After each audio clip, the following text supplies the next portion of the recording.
Mic check, testing.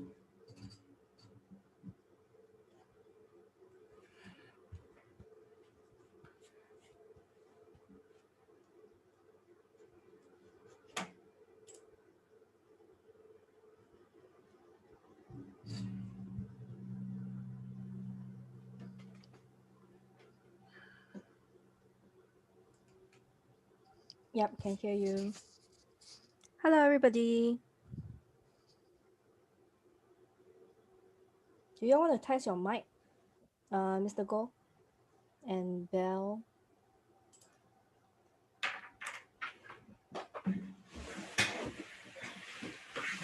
Can hear all?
The meeting now, you can see everybody else. Simonton. Oh gosh, Simonton. Yes, so there you are. You're on now. Okay, are you going? Just perhaps move your mouse to the bottom left of the screen, and the camera, and the camera.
Hello, everyone. Hi, Simon. Hi, Neil. Hi, everyone. Hi, Zoanne. Hello. Hi, Bella.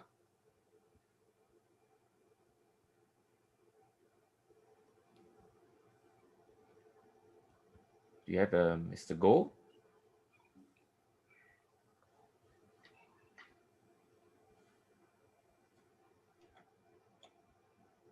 Is everyone's camera working? Or is just on mute?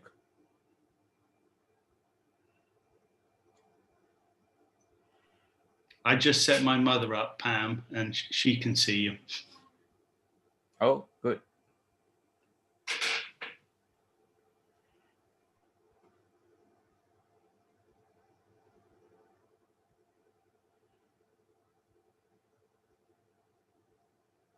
Oh, okay.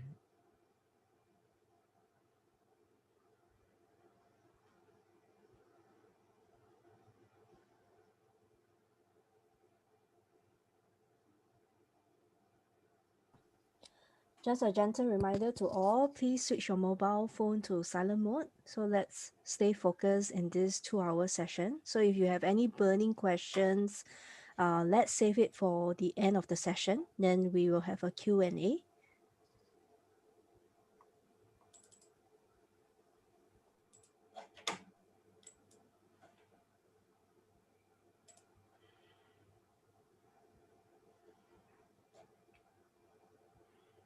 Just a testing. When I play the music, can everyone hear?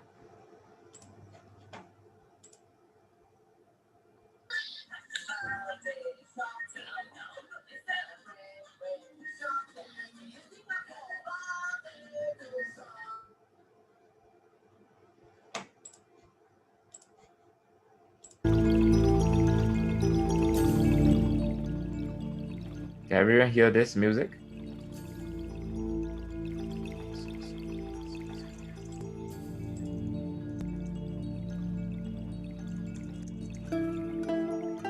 Okay, good.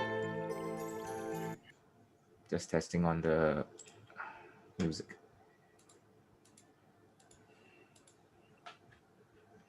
Okay, we have more people coming online.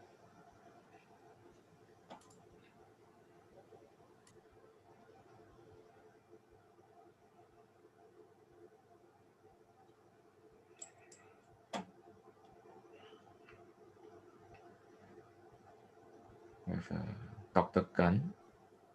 Hi, I'm here. Hi, Pam. Okay.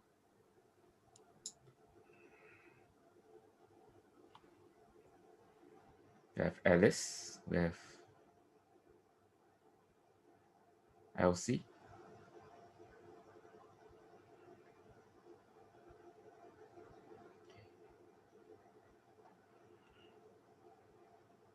Today's session will be more of an interactive session. So I will hope that everyone participate. If I ask the audience for a response, I hope you all can give me a response so I know that you are listening. And if you have questions or any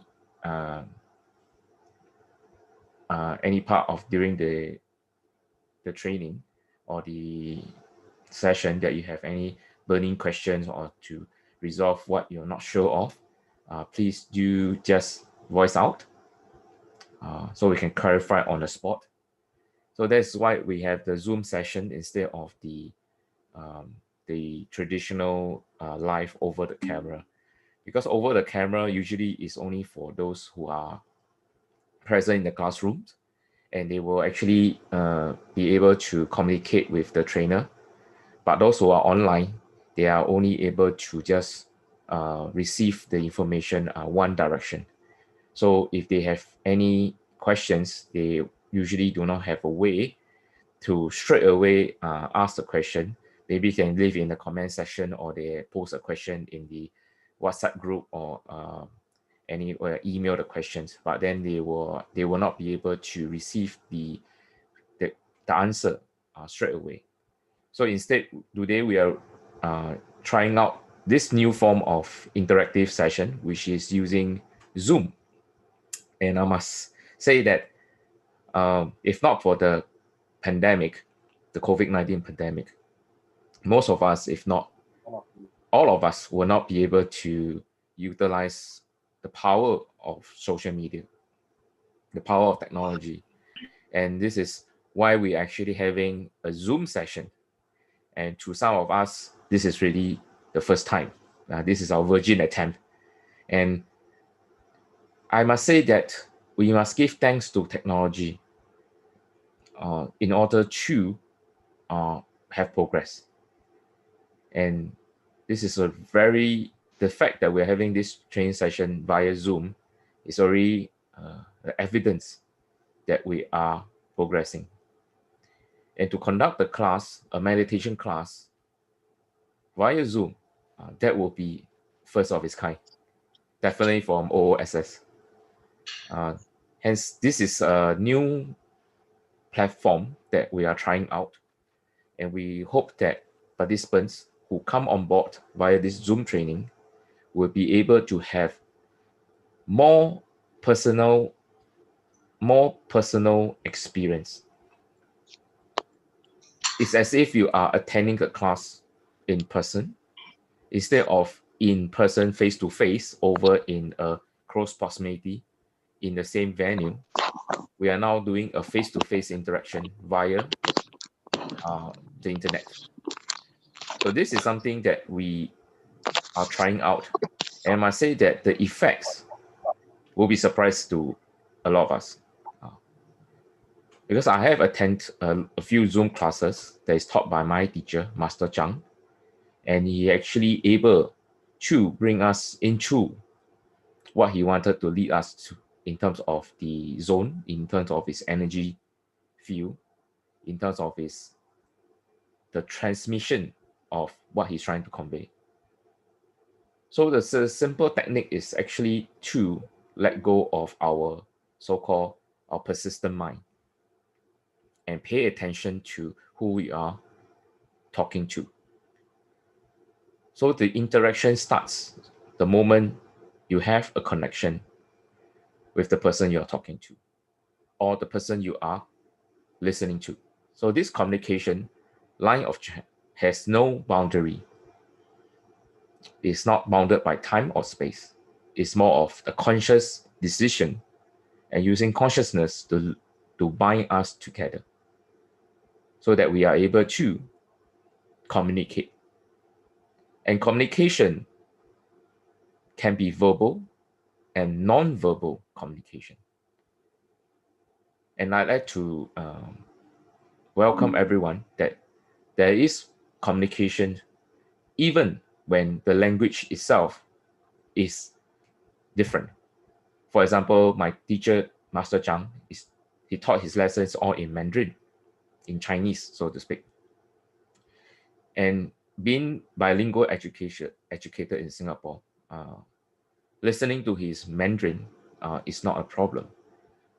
But the problem is because I'm English educated, when I listen to what my teacher said in Mandarin, but in the back of my head, I'm translating to English.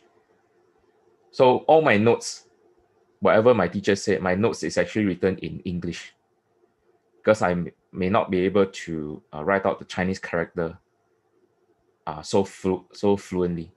But instead, I can write out the meaning in English, some of the keynotes. So I have to translate at the back of my mind and then reiterate everything out in Mandarin.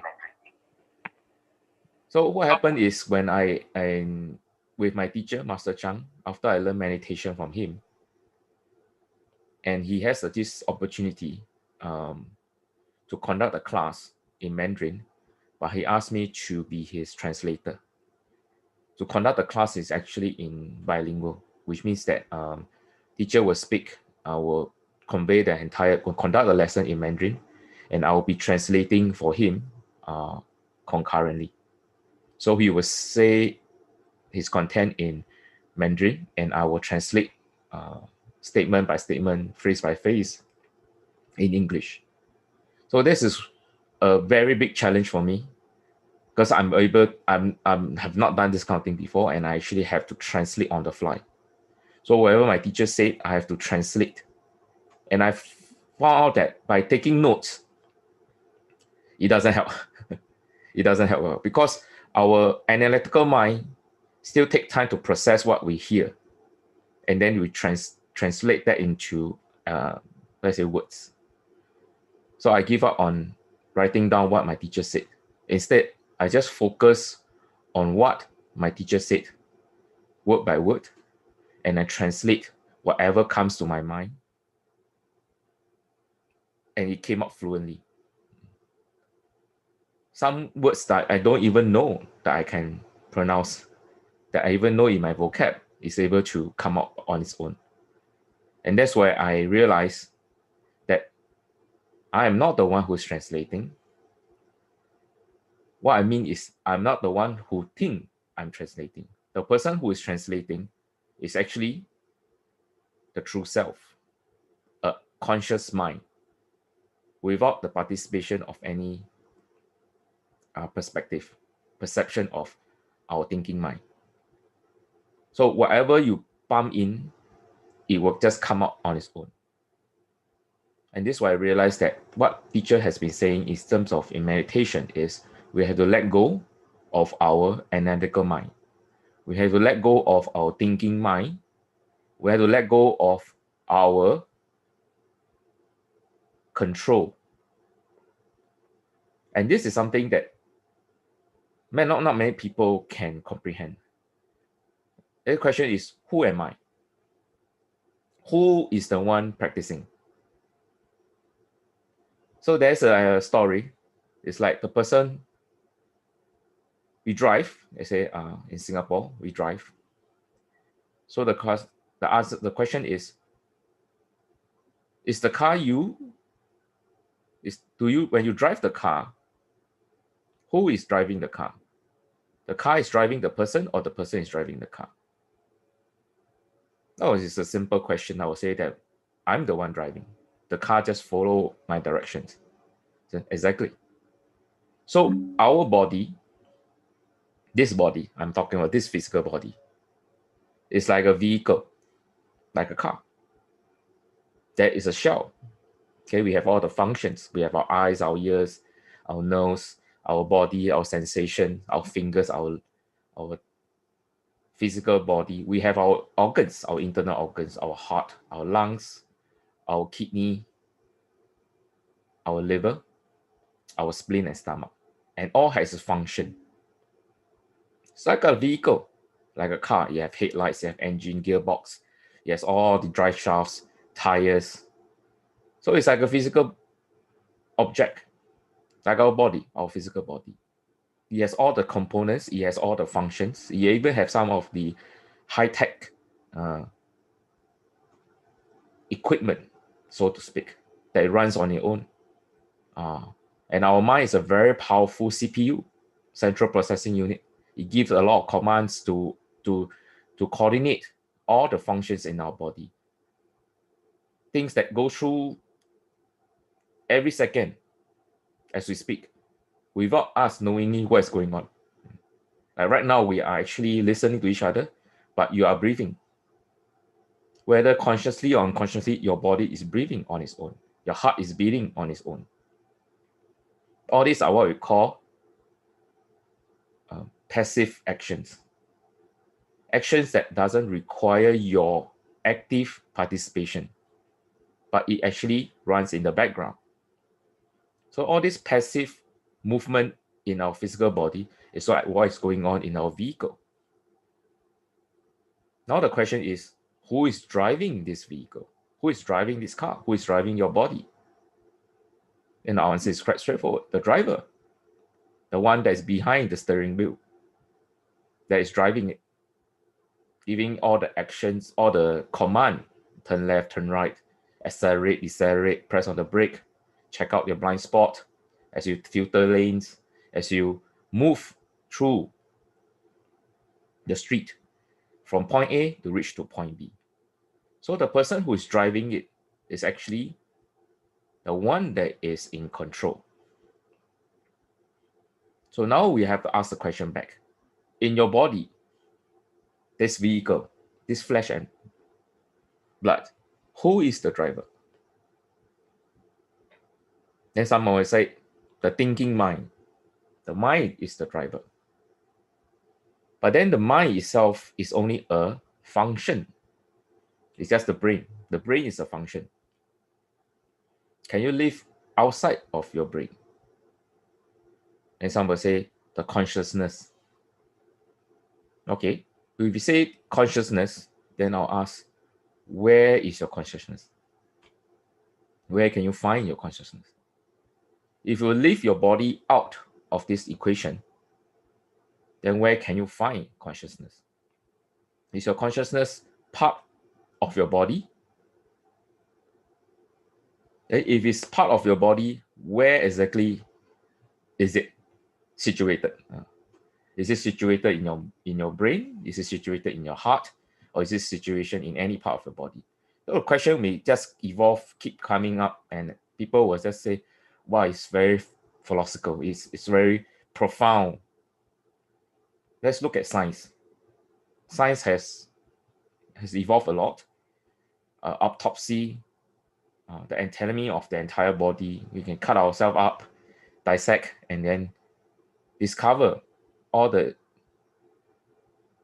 marvelous things that our body can do. But yet, science cannot show us where our consciousness is. They say it's a function of the brain. But then we have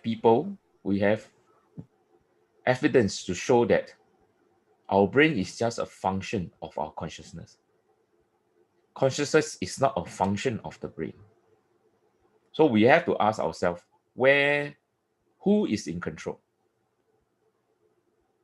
And that's where the question of the true self.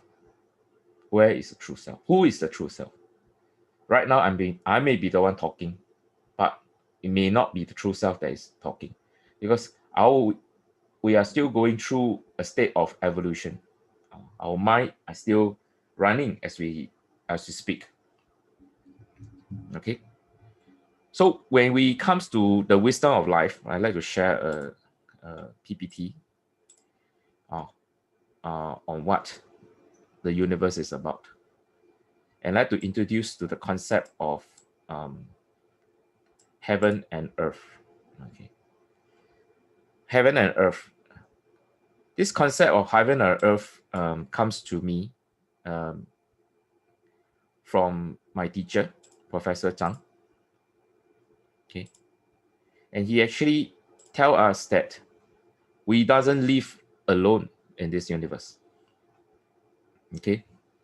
What is this universe? If we say we live on the planet Earth, yes, but beyond Earth, there is the solar system, there is the sun, there is all the planets in our solar system. Beyond the solar system, there is the Milky System. That's the galactic beyond our solar system. And our entire universe, the known universe that the scientists have shown us, is about 14 billion years old. So it's a pretty long time, 14 billion years.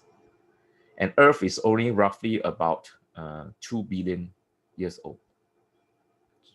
So science has evolved to such an extent we are able to trace through the Big Bang, the formation of the universe until now. And that's 14 billion years. And we human exist in this solar system. It's just for a couple of thousands of years, back to the caveman or back to where our origin of our human Homo sapiens until now. It's just a couple of thousands of years. Not even cross 100 or 1 million years.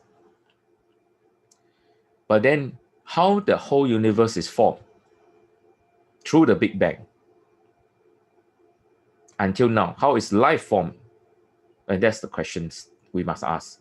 How do we actually come, as in how we just appear from Nowhere. So when we had to ask this question, we find the answers not through modern science, but actually through ancient science, science from the great civilization. We have great civilization from the Egyptian, the Maya. We even have the teachings from the Chinese culture. And from the Chinese culture, we have more than 8,000 years of Chinese culture, Chinese history. And from there, they actually, through the understanding of how the universe is formed, through their findings, they explain in a very simple way, which I like to present to you, is actually the form of energy. Newton's first law of energy. Energy is neither created nor destroyed. It is universal. It is neither created nor destroyed, which means that energy is already at a constant. It is neither created nor destroyed. It is just being present as a constant. But it can be transformed from one form or another. So energy can be transformed from one form or another, but energy cannot be created nor destroyed. It is just transformed from one form or another. So the energy from the heaven and earth, the concept of heaven and earth as one, in this case, we are referring to energy from outside of earth and energy from earth itself. Okay. So the concept of heaven, in this case, we are not referring to the so-called the heavenly Father or the heavenly God. We're not referring to that. Heaven, in this case, we are referring to the world outside of earth. So if you look up and look at the sky and the stars that is beyond earth, the solar system, is all classified under heaven. Okay. And we talk about earth is all that is on this planet. The earth itself, the terminology is the soil that we step on, Mother Earth in this case. And the energy from heaven and earth actually will interact with each other. The interaction comes from the heaven, energy from the heaven. If everyone can see the cursor here, energy from the heaven descends. In this case, energy from the heaven, from the blue, will come down, will descend. Energy from the earth will ascend. So energy from the earth will goes up. This is a 2D, two-dimensional drawing. So it shows us that the energy from heaven will descend, the energy from the earth will ascend. At this time, there is a interaction or an intercourse when the heavens, energy from heaven and the energy from earth will intersect with each other. And this is where we will create the third, or we can known as the combustion. Okay. So in layman term, what we can say in modern terms is there is a universe known as the outer universe outside this circle, and then there's the inner universe, and the energy from the outside and the energy from the inside comes in, and when it comes close to each other, that is known as the polarity. In modern terms, is known as positive and negative. In the ancient time, it's known as yin and yang. Okay, it's just a different in terminology, but it's referring to a positive and a negative ion. So in modern terms, when a positive and a negative collides and it comes together, what we will create, it will create a reaction. A positive and negative comes together, you will create a spark. This is known as the spark of life. So a positive and negative in our, let's say our electricity, we can look up the lights that we see. It's actually caused by positive and negative electrons hitting each other, creating the spark of light. So this is what we know as the law of nature, where there is a positive side and there's a negative side.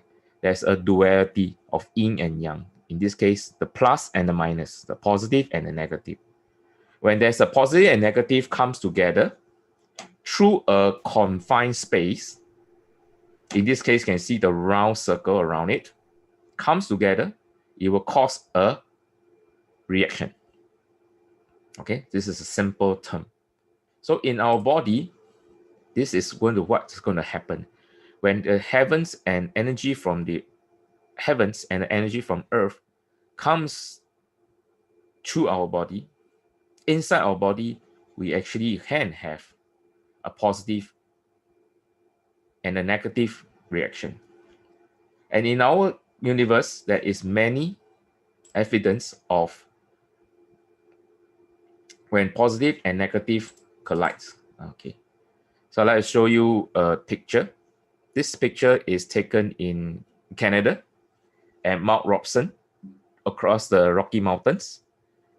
And Master Zhang, my teacher, is sitting at the back of the bench. And this is us traveling with Master Zhang to this mountain in Mount Robson in Rocky Mountains of Canada. And we were actually meditating. And when we are meditating, our teacher said that this is where the energy field is the strongest, known as the energy epicenter. The energy between heaven and earth is strongest at this particular site, which is just a simple garden, like a park, natural park in the Mount Robson. So while we are meditating in this area, one of my colleagues, our comrades, who actually took up his phone, took a picture of us inside this area. If you can see the very colorful lights that is hovering above our heads. And this is the evidence. When heaven and earth energy forms, it comes in, a circle is formed. This is known as the energetic field. What does it mean by the energetic field? A simple meaning is when there's a piece of magnet, for example, the magnet can be square in size and shape, but the energetic field that it generates is 360 degrees, like a spear, like a ball. Okay, so I'm back here.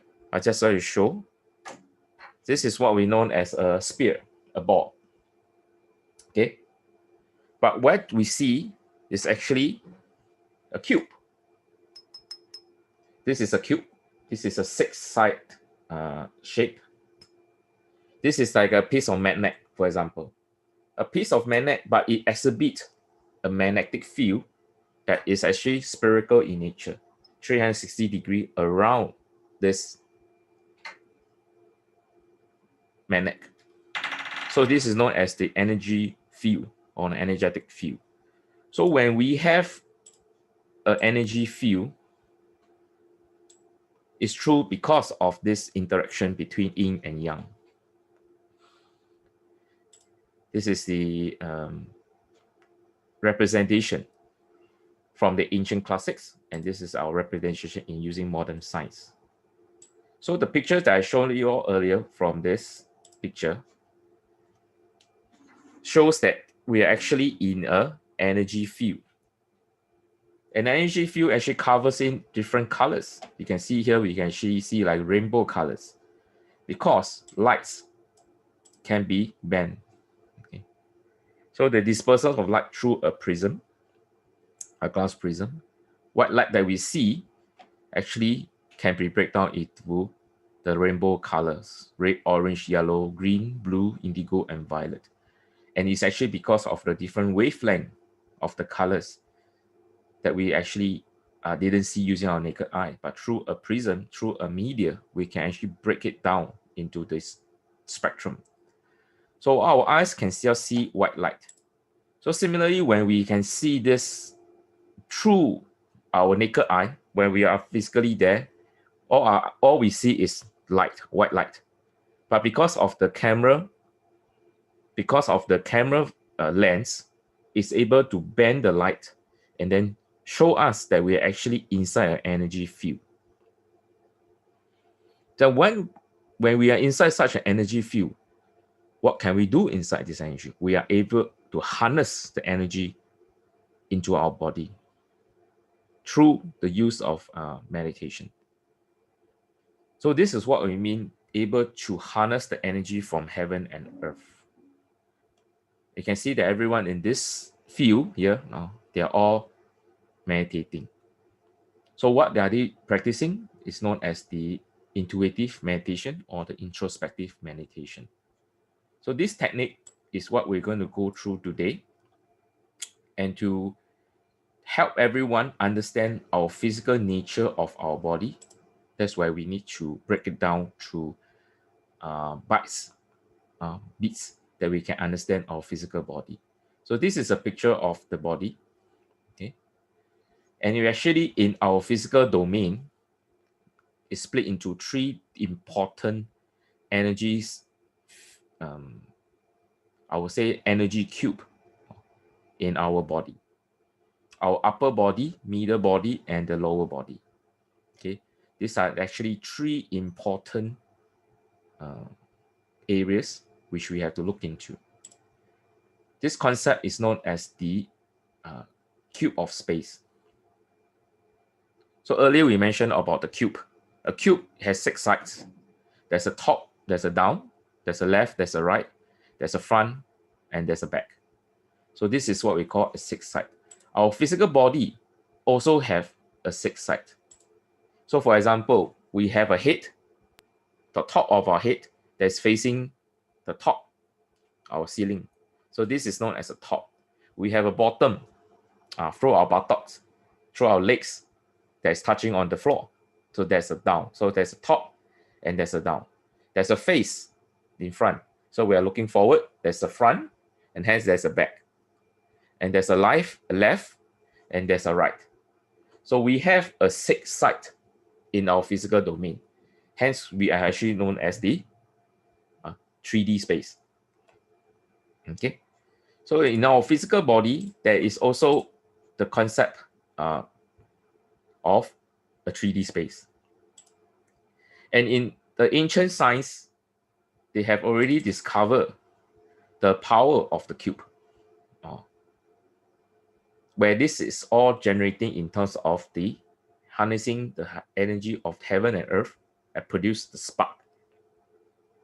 So the concept here is through the use of an energy field. I mentioned earlier like this. There must be a circle. A circle, this is known as the energy field.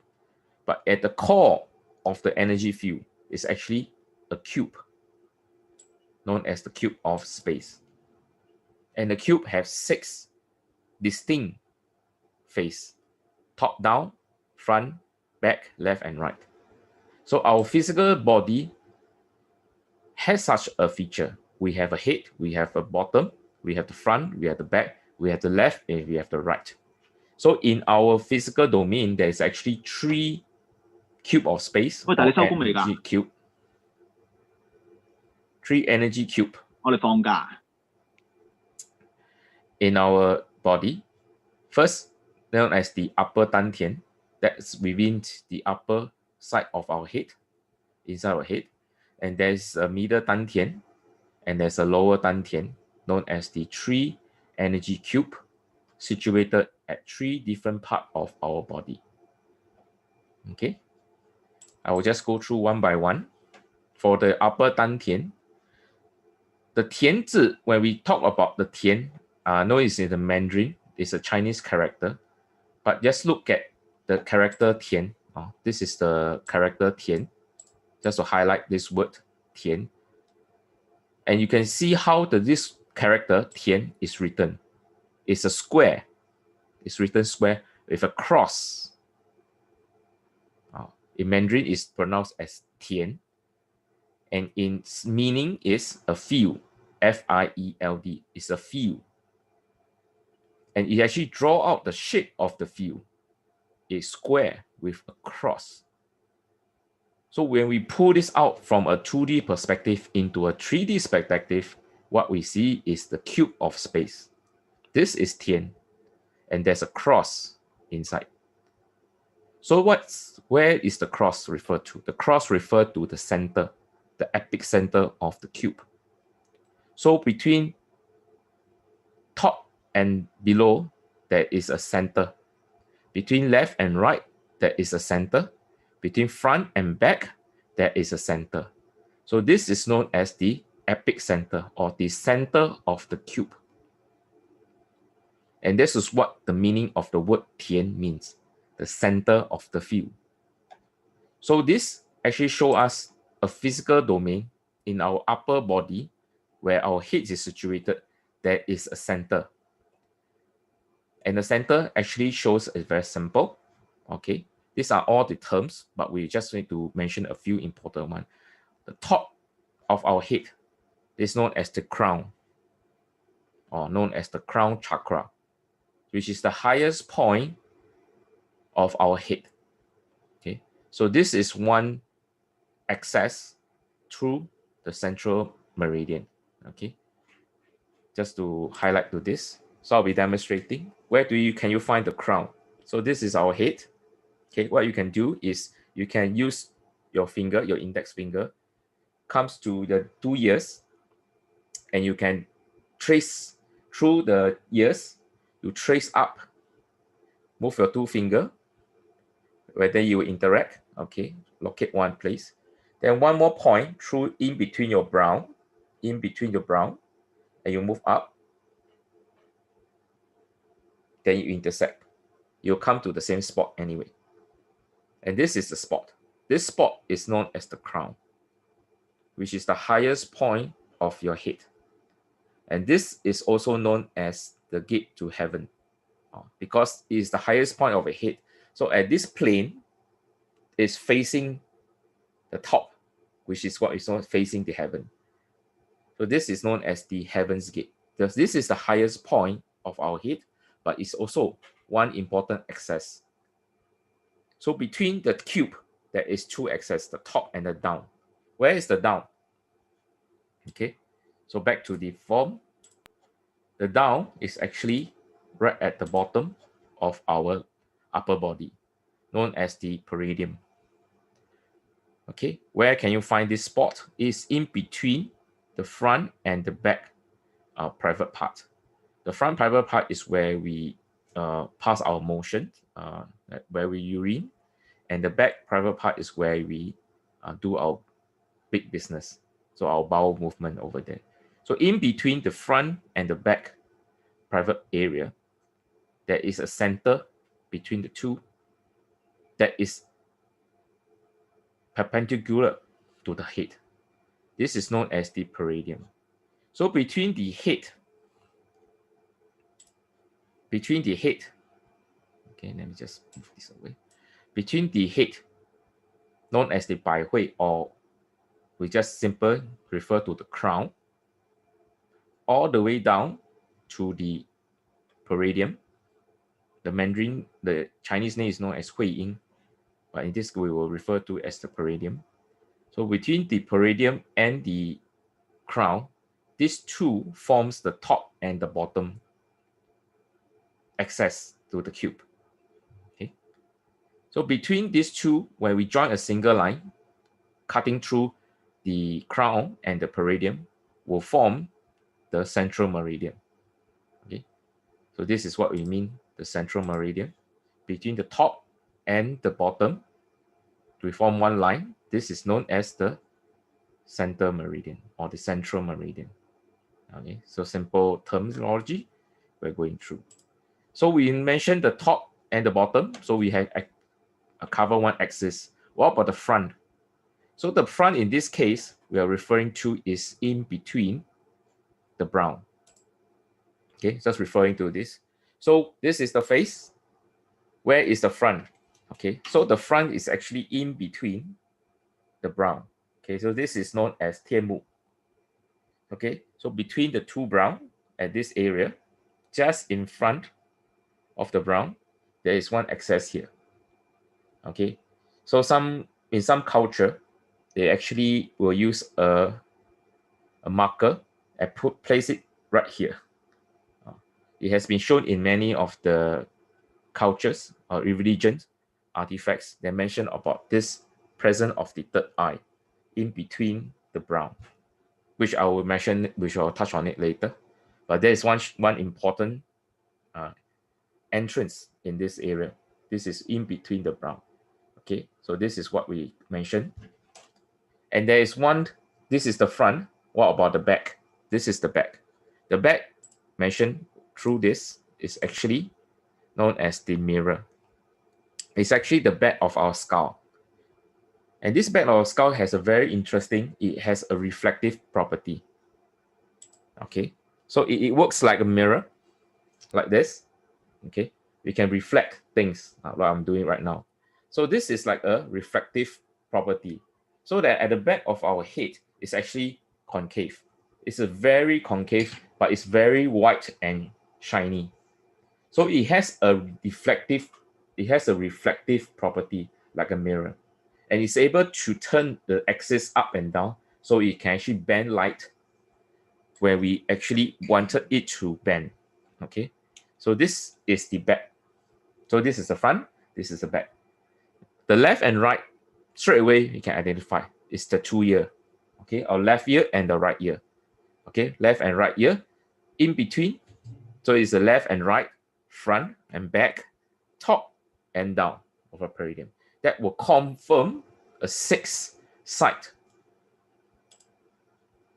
So with base 6 site, it can actually create this axis known as the cube of space at our upper dantian. So when you say upper dantian, we're actually referring to the upper cube, or the upper energy cube in our head. This is the structure of the human body, and we are able to connect. And at the middle of the cube, known as the center of the head, in the Chinese terminology, is known as the Niwan Palace, or Niwan, the Niwan Palace. We should use this terminology to identify, known as the upper dantian. So during the practice, the instruction is on bring the light into the upper dantian, or bring into the Niwan Palace, or bring into the center of your brain. So this will give you the position of where the center of the brain is. It's actually the center of the upper dantian, or the center known as the Niwan Palace. So there's a name. It's a very nice name. It's a palace, which means that it has precious. The palace is where you hold the royal, the king. So this is a palace. A palace is a shape of a cube. At the center of the cube is where the throne is. So in this case, is where it's known as the Niwan Palace, at the center. And this is where light is formed, at the center of your head. What about the middle dantian? So now we move from upper to middle. In our middle dantian, there is also the front and the back. Top and down is the same through the crown and the peridium, joined with the central or the center meridian. So now we have the front. Front is known as the this position known as the tanzong. It's in between the nipples. Okay, so I just show. So this is our upper body. Okay, this is our upper body. Okay, so in our upper body, you just find the line that cuts between your nipples, between your two nipples, and right in the middle of it. So you just locate the same level of where your nipple is, and in between the nipple at the center of your body. Right now, you just need to find that point. Okay, so this is known as the front door of your middle dantian. Okay, and if this is the front, okay, all you have to do is draw one straight line through your body, through your chest, and you'll come out from the back of your body where your T4 or your T5 vertebrae is. This is your spine. Okay, your thoracic vertebrae. So this is known as the T4, T5 joint. It's actually not inside the spine. It's actually outside at your body, where you can actually touch this point, known as the T4, T5. In Mandarin, it's known as called 夹脊. For some, because it's an English class, instead we just say the location is at the T4, T5 joint. So in between your nipple as the front door, and then the back door is where your T4 and T5 is. That will form the front and the back, and in the middle. Left and right is just below your armpit, between the last 2 points. Okay. So if you open up at the same level of your nipple, it goes down to the side, just below your armpit, as 2 points. And this is your left and the right. Thus are your ears. Same level, but in your left and right. So between the nipples level, the same level, goes below your armpit is the left and right. So this will form the left and right. Front is your in between the nipple, back will be T4 and T5, top is your crown, bottom is your peridium. That will form your middle dantian. Okay, so this is the second point. This is also known as the middle dantian. This is also known as the center of your chest. Okay, so this is the center of your chest. So this is just to identify your middle dantian or the middle energy cube. Okay, last but not least, our lower dantian or the lower energy cube. This is also very easy to identify. The front entrance is your navel, your belly buttons. So everyone can locate your belly buttons. This is the front door that leads to your lower energy cube. Okay, then towards the end, as it exits from the back of your body, this is known as the Mingmen, or in Mandarin, but we relate that to the T12 and the L1 vertebrae. Okay, the lumbar vertebrae 1, and between your thoracic vertebrae, your T12 and L1 vertebrae. Okay, this is where the back door of the cube. Okay, so left and right similar, the same level as your navel, in between your waist, your left and right. Top is still the crown, bottom is still your peridium. That will form the third cube situated at known as the lower dantian area. In this case, it is actually not the center of your belly. Okay, so people may have the misconception here because you say it should be at the center of the body, but because our lumbar vertebrae, our spine in this case, is actually very big. Okay, the structure of the bone is very big compared to our upper and the middle body. So the lumbar vertebrae is actually very thick. So the spine is actually in a curved shape that will push. So this is the rest of our intestines, the big intestine, small intestines. So in this case, it's actually not at the so-called midway between this. It's actually somewhere between the 30-70 ratio. So the back is 7, the front is 3. But in this case, my teacher said in a very simple way, it's actually 4 fingers. 4 fingers. This is 4 finger. This is the width of 4 fingers. So this 4 finger inside your navel. So this is my belly button. This 4 finger going in to our navel, going through our navel, going in the navel. So this is the position. So you're assuming this is the navel, and I cut 4 finger inward, the width or the depth of 4 finger. So the lower dantian is actually situated here. Just 4 finger behind our navel. Your own 4 finger behind the navel. So this is easier to understand. Okay, 4 finger behind your navel. This is where your lower dantian is. It's not at the center of your lower body. So this is just to identify this. So once you identify the lower dantian, okay, then we actually have simple. We also have our fingers and our foot, our feet. Okay, So for our fingers, there is actually a few important points. One in most important is known as the palm, known as the Lao Gong. Okay, how are we going to identify this point? It's quite simple. This is your hand. Oh, this is the palm. Okay, so when you close slowly move your palm into a concave position like this. From the side, you can view like this. It's cool. So cross it to form a dam, goes down like a valley, concave in.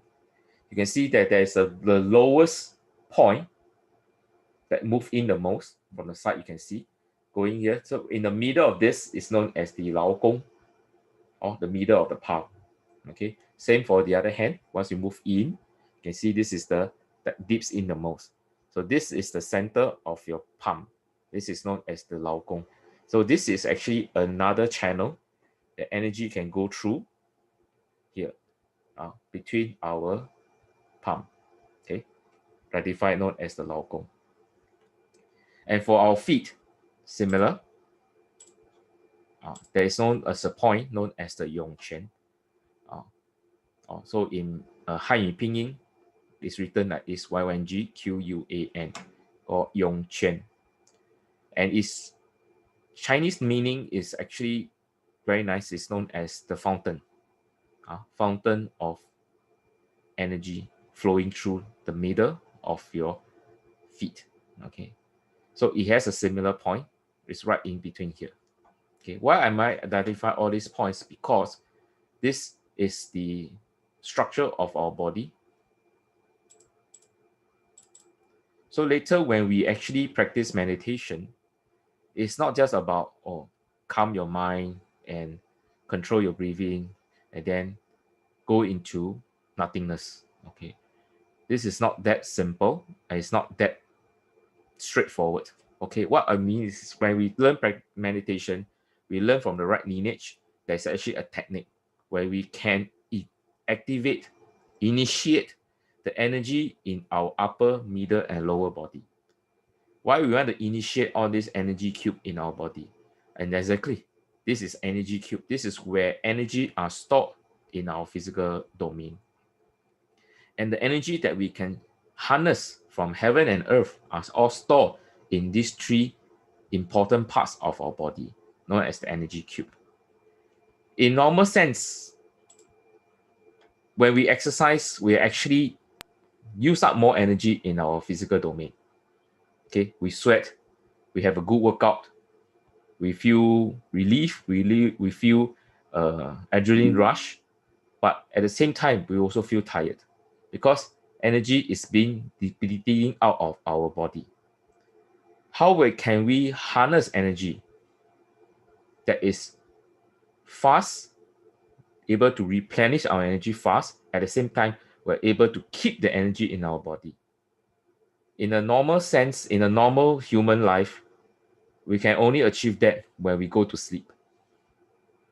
So in the night, after a long day of work or long day of activity, you go to the bed and you have a good sleep. And they usually advise us to have at least an 8-hour sleep. Ever wonder why you have to sleep that long? 8 hours? We only have 24 hours in a day, and we spend 8 hours, which is 1/3 of a day, sleeping. Ever wonder why we spend 1/3 of our life on the bed, or 1/3 of our life doing nothing but sleeping? And this is exactly what I'm trying to say is we have only one form of way to replenish our energy, and that is through sleep. So we have a very interesting student to ask, that asks, let's say, a science, can you live without food? He said, yes, we can. Science can show that we can live without food for 7 days.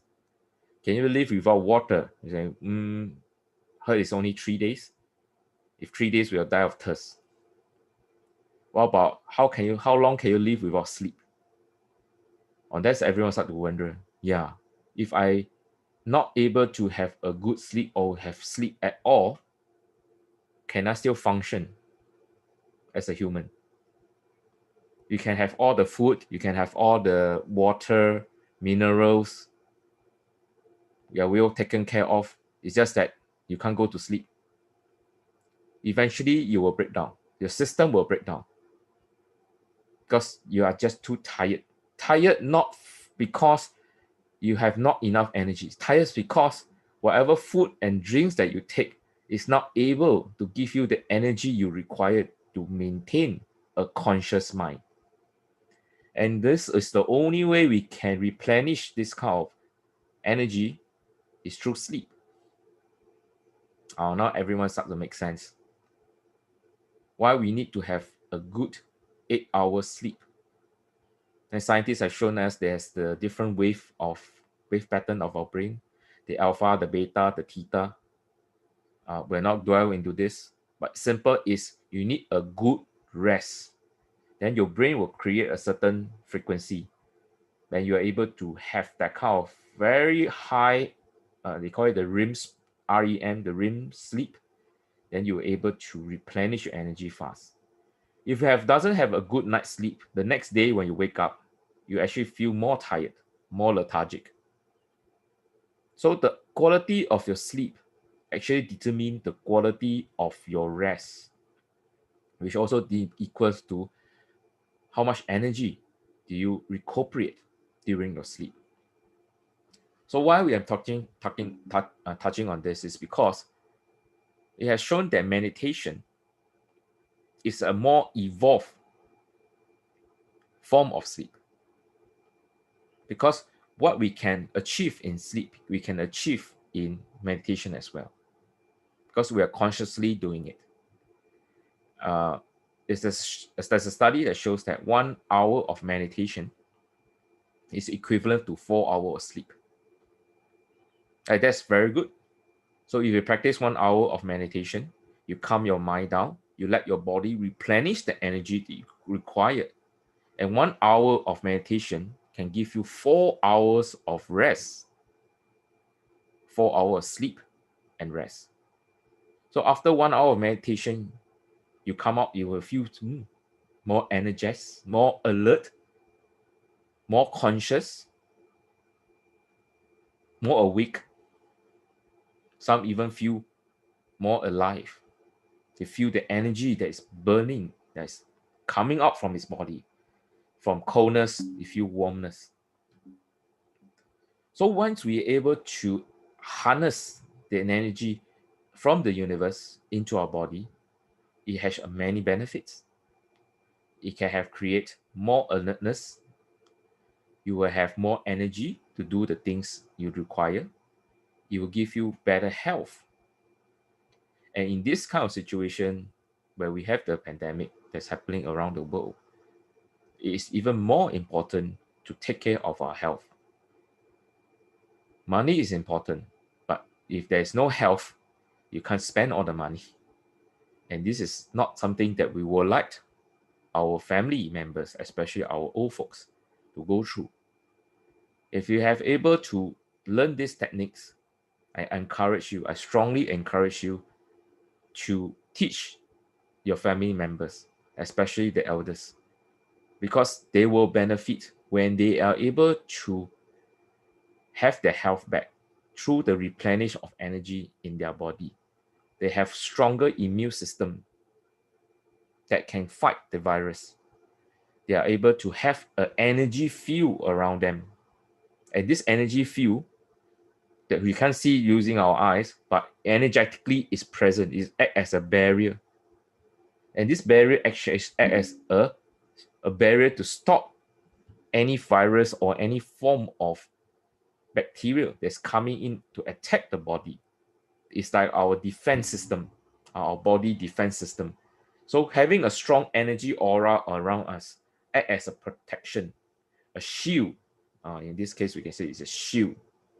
So people who practice meditation, who practice consciousness energy works, they have very strong energy aura around them. And some of us who came across this kind of person, we can feel the energy field around this person. As I said, it's a field. Field means it's spherical in nature, it's round. Like this cube. Okay? Like this cube. is round, sphere. So round means that it is 360 degrees that's surrounding us. So we have an energy cube in our head, our chest, and our lower abdominal, like the lower dantian.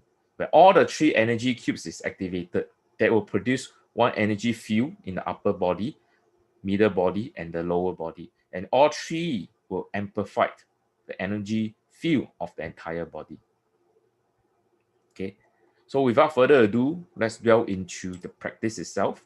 How can we practice this meditation consciously while activating all the three important energy field? So we have to go into the word known as observation. This is a Chinese character, an ancient symbol. It's a Chinese symbol known as the oracle bone script of the character observation. In Mandarin, it's known as Guan, G-U-A-N, is the Hanyu pinyin called Guan. And the meaning is observation, to observe. So this is a Chinese character, but actually you can also treat it as a symbol, like a painting. It just shows us a very, very visual representation of what does it mean to observe. So even if you don't understand, cannot read Chinese character, including me, at first I also do not know this word because this is known as the ancient symbols. Okay, the modern words is very simplified, and in most cases it has lost its original meaning through the symbol. But let's say in this case, straightforward, let's look at it as a picture. Let's treat it as a picture and say, you see there's a pair of eyes. Yes, there's two eyes here. And can you see the brown here? There's a brown here. And then there's this V shape and then coming down, forming this triangle. So this is like observe. This is meaning is observe. It just show you that there's two eyes, there's a brown. This seems like a nose. And then this structure here. And then there's this interesting structure at the side. Bear in mind, this means observe. And this is around 5,000 years ago character. That happened 5,000 years ago. So what does this mean? Okay. To straight away tell you the secrets of the hidden in these symbols is actually we have to look at the brain, the structure of the brain.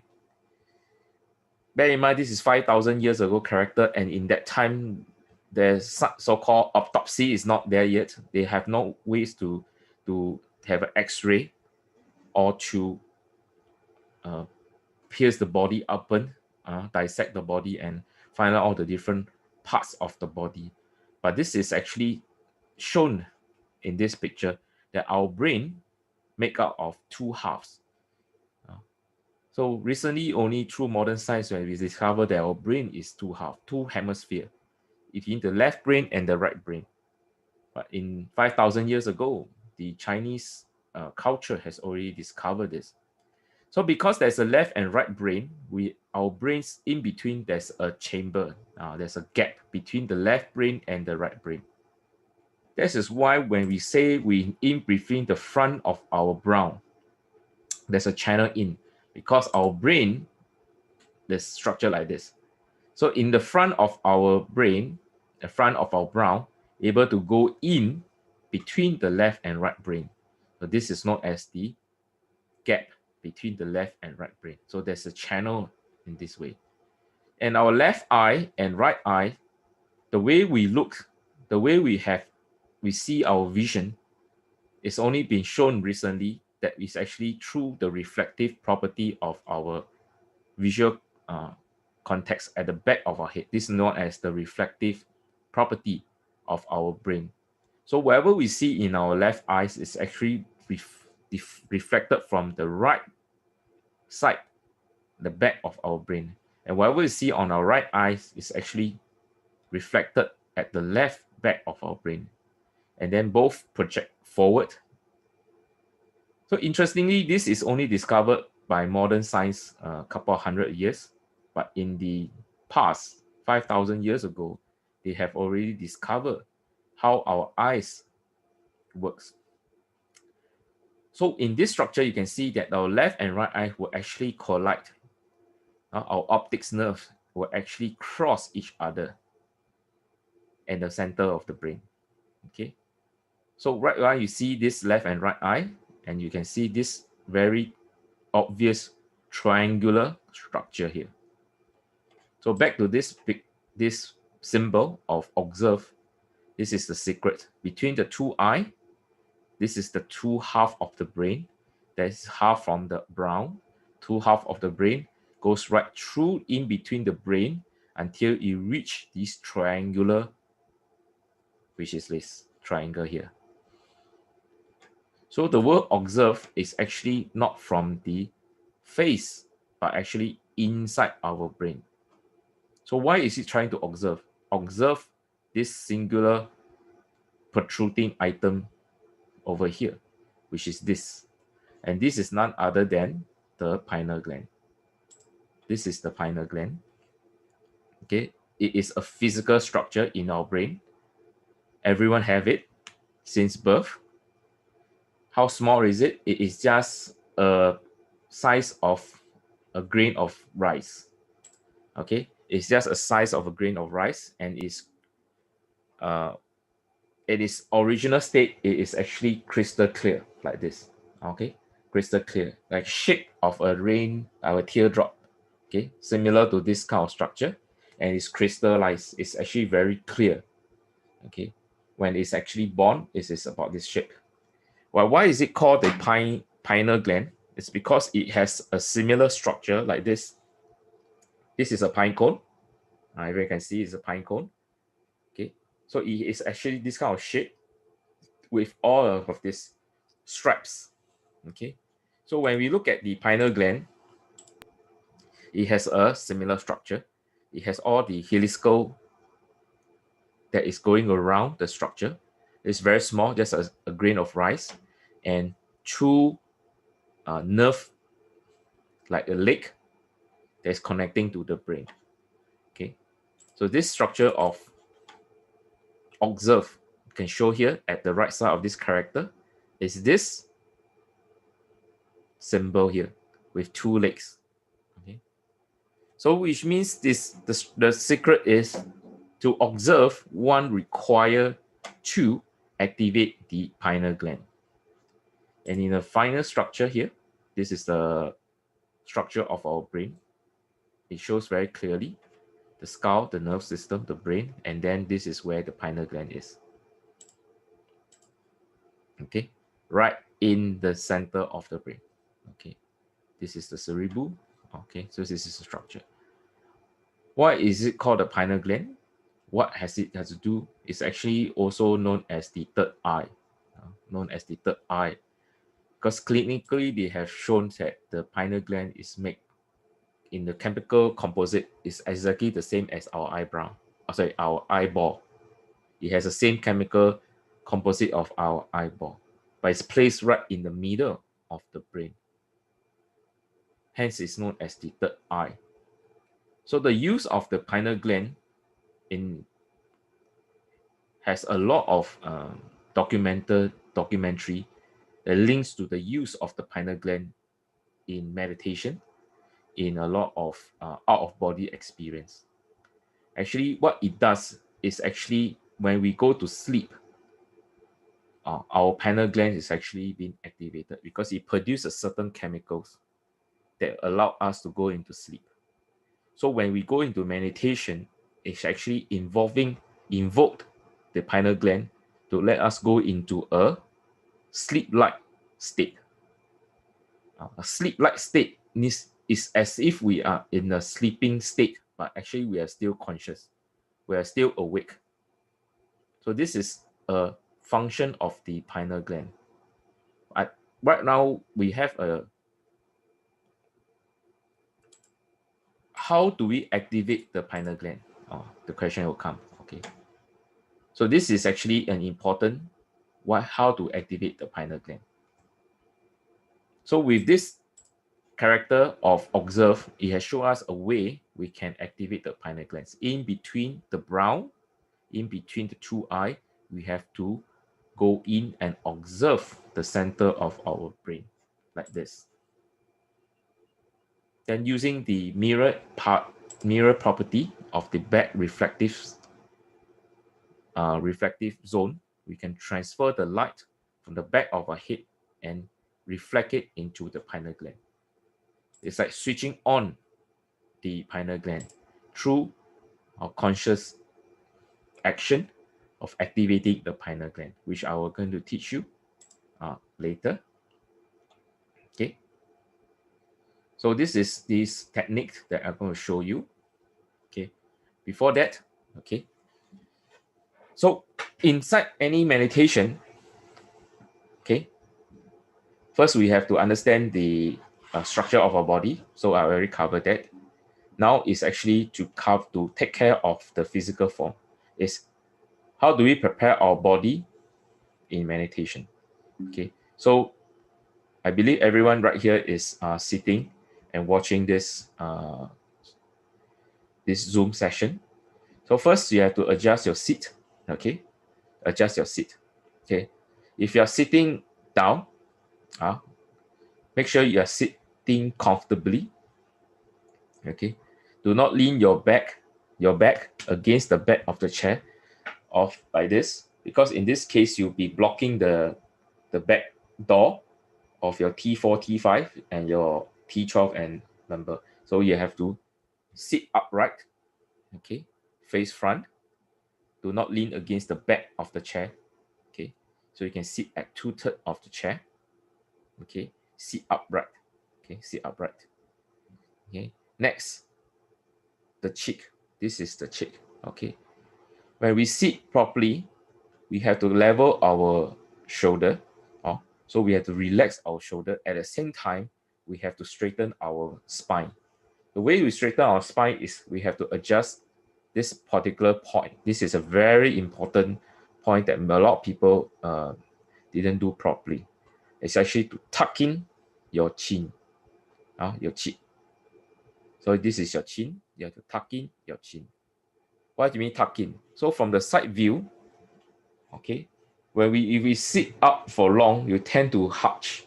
We hunch. When we hunch, our chin is actually pointing out. So in this case, our head is actually not level. But once we tuck in our chin, you can feel there's a straightening of the spine at the back when you tuck in the chin. This is where we are able to straighten the central meridian. So this is a very important position to start with. Okay. So everyone, if you are listening to this, make sure you tuck in your chin and we practice. Sometimes my teacher will use a ball, place it under the neck, behind my throat, and say tuck in, holding on to this so that you will be conscious to make sure you don't, as you go, you don't lift it. Once you lift your head, entire weight will be on your neck. And this will actually hurt as you meditate. You will actually hurt your neck because your neck have to support the weight of your head. And that actually cause a lot of discomfort. Both your neck, of your shoulder will feel strained and then will harden. And this is actually a problem that we face when modern people. We always look at the handphone or look at the mobile phone and look at the monitor or look at the computers. So we are always in a very stiff body posture. So this actually will create a lot of stress around our neck and our shoulder. So we have stiff neck and we have very stiff shoulders. And when we go home, we just feel very tired because somehow this whole neck and shoulder is giving us a lot of problem. And this is also a reason why we didn't have good night's sleep, because all the stress is at this area. And even when you're sleeping, you're still playing with your phone, and this will cause more stress on your neck. So practice meditation is also consciously practice good body posture. Okay.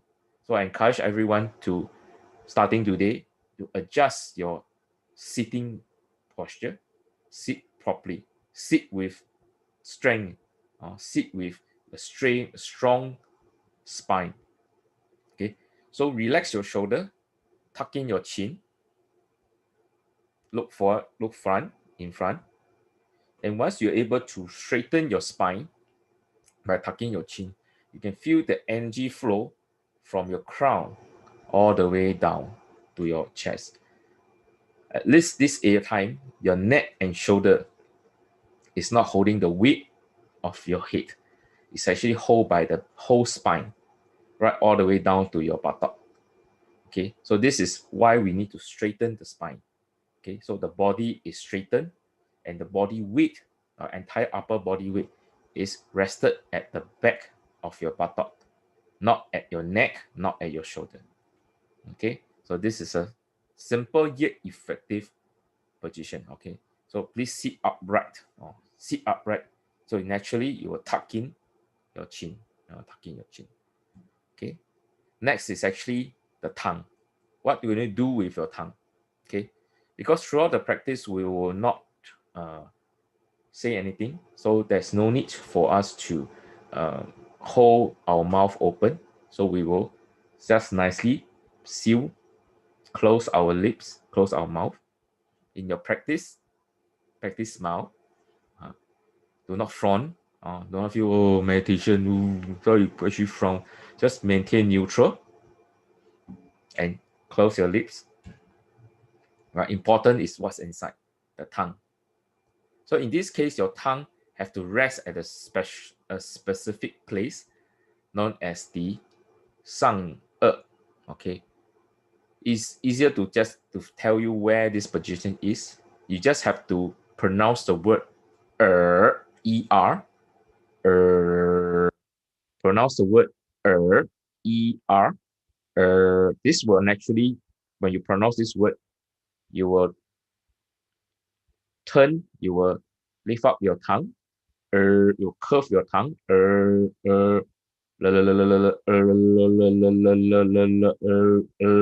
and actually you will curl up your tongue and you will hit a position at the upper area of your tongue, your mouth, just behind the front teeth. Okay. Okay. And naturally you will curl up your tongue, and then this is a position that you hold your tongue behind the front teeth. Okay. Another methods you can find is actually use your tongue, place it behind your teeth at this. So your teeth will rest on the first intersection of this line of your tongue.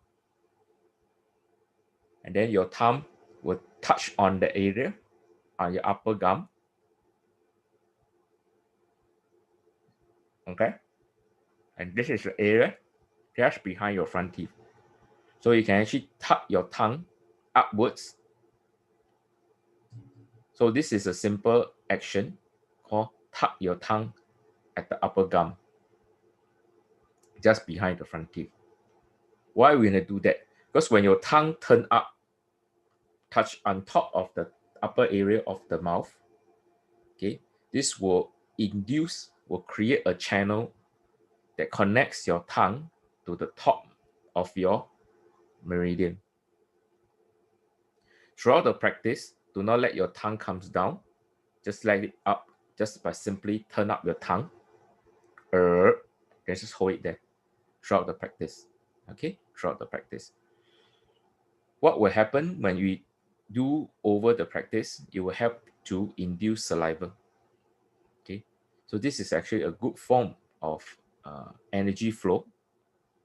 Saliva will be produced by your body by this, just by having this simple action. Okay, so tuck in your chin, relax your shoulder, curl up your tongue behind your gum, behind the front teeth. Okay, so this is just 3 positions. On top of the front, relax your neck. And then it comes to this point. Okay, this is the last but not the least. This is the point. This is called the tip of your nose. And everyone just come here and just see like the tip of the nose.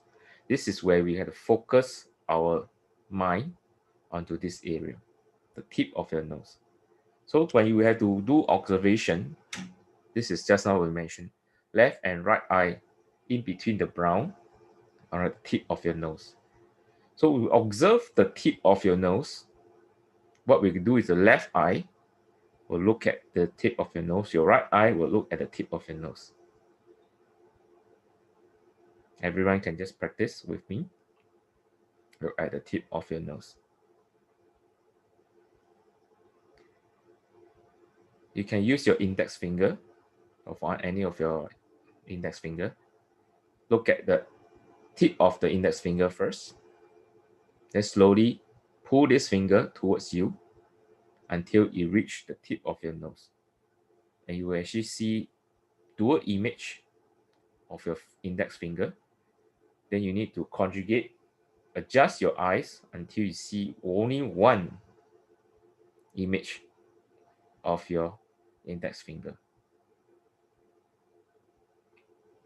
It takes some practice, and some of you may feel a bit of discomfort because you actually need to use a bit of strength to turn your eyes, to adjust your eye to look at the tip of your nose. Once you're able to do that, just one image of the thumb, of the index finger, then release your index finger and maintain your focus at the tip of your nose. Okay. So our face, this is the highest point in our face. This is the nose. This is also the center of our face, right in the middle here. So it's the way we observe the tip of your nose. It allows your eye to focus on one single point. Instead of focusing outside your body, we have to focus at a point on your body. Okay. There may be other practice that you have been through. It will ask you to observe your breathing in and out of your nose. There's also one technique. But in this case, we are focusing on the tip of your nose. So when you observe or you look at the tip of your nose, we have to adjust your eyes slightly. Just allow enough lights to come in so you can observe the tip of your nose. Then your mind will all focus into one singular point. Okay. So I'll go through the steps by steps of how we're going to do the meditation. Okay, this is a simple animation. Okay, I will lead I will explain as how it works. Okay, so first we will observe our eye on the tip of the nose. Okay, so our left and right eye, because one left and one is right, one is a positive, one is negative, one is yin and one is yang. So when yin and yang come together, they will collide, the left and right, they will collide. They will form a spark of light at the tip of your nose. Okay, so this is a upper and this is a lower.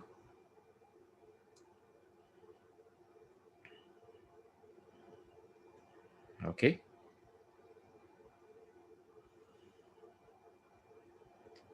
So you will observe the tip of your nose, and there's some sensation around your tip of your nose. It cause a spark of light. As the spark of light, it will move in through the center of your brain into your Niwan Palace. One ray of light will ascend upwards to the front or in front of your brow. Okay, observe a ball of light in front of your brow. And then move the ball of light into this position 2. This is in between your left and right brain. This is a side view. This is the top view.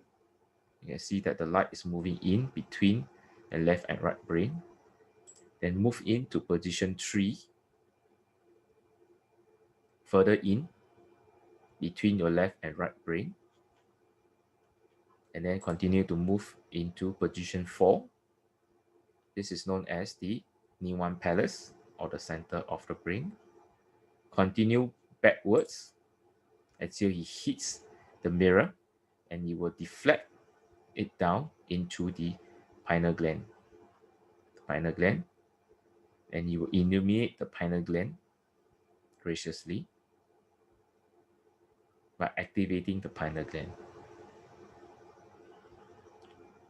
Gather the ball of light into the Niwan Palace and move the light forward to position 3, forward to position 2, then forward again, back to position 1, right in front of your brow. Okay.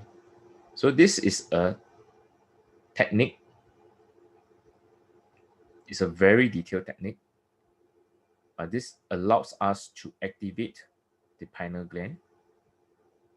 At the same time, activate our upper energy cube.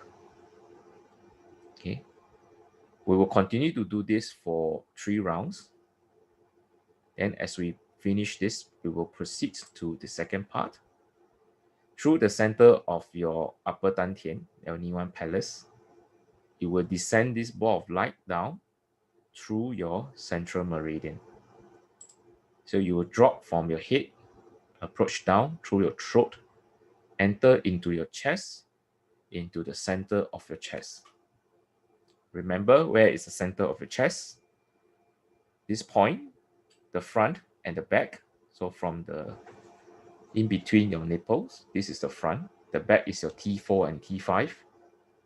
The top is your crown, your bottom is your perineum, and this is the center of the chest. Manifest this light and form into a candle. And this candle, you illuminate it and it become light. So you light up the candle or you light up a oil lamp that's in the center of your chest. Then this will ignite your middle dantian using the energy from your upper dantian. Okay, so with this light, you will illuminate your entire chest graciously, and with light, you will brighten up your chest. You will chase away, disperse the negativity in your body. You will light up your entire chest area. So any form of negativity, sickness, negative feelings, negative emotions, anxiety, grievances, vengeance, sadness, anger, all this sort of emotion frequencies, energies that is trapped in your chest area, releasing out as the light will chase them away. So to activate our middle dantian. And next we will continue to let this light ignite in our chest.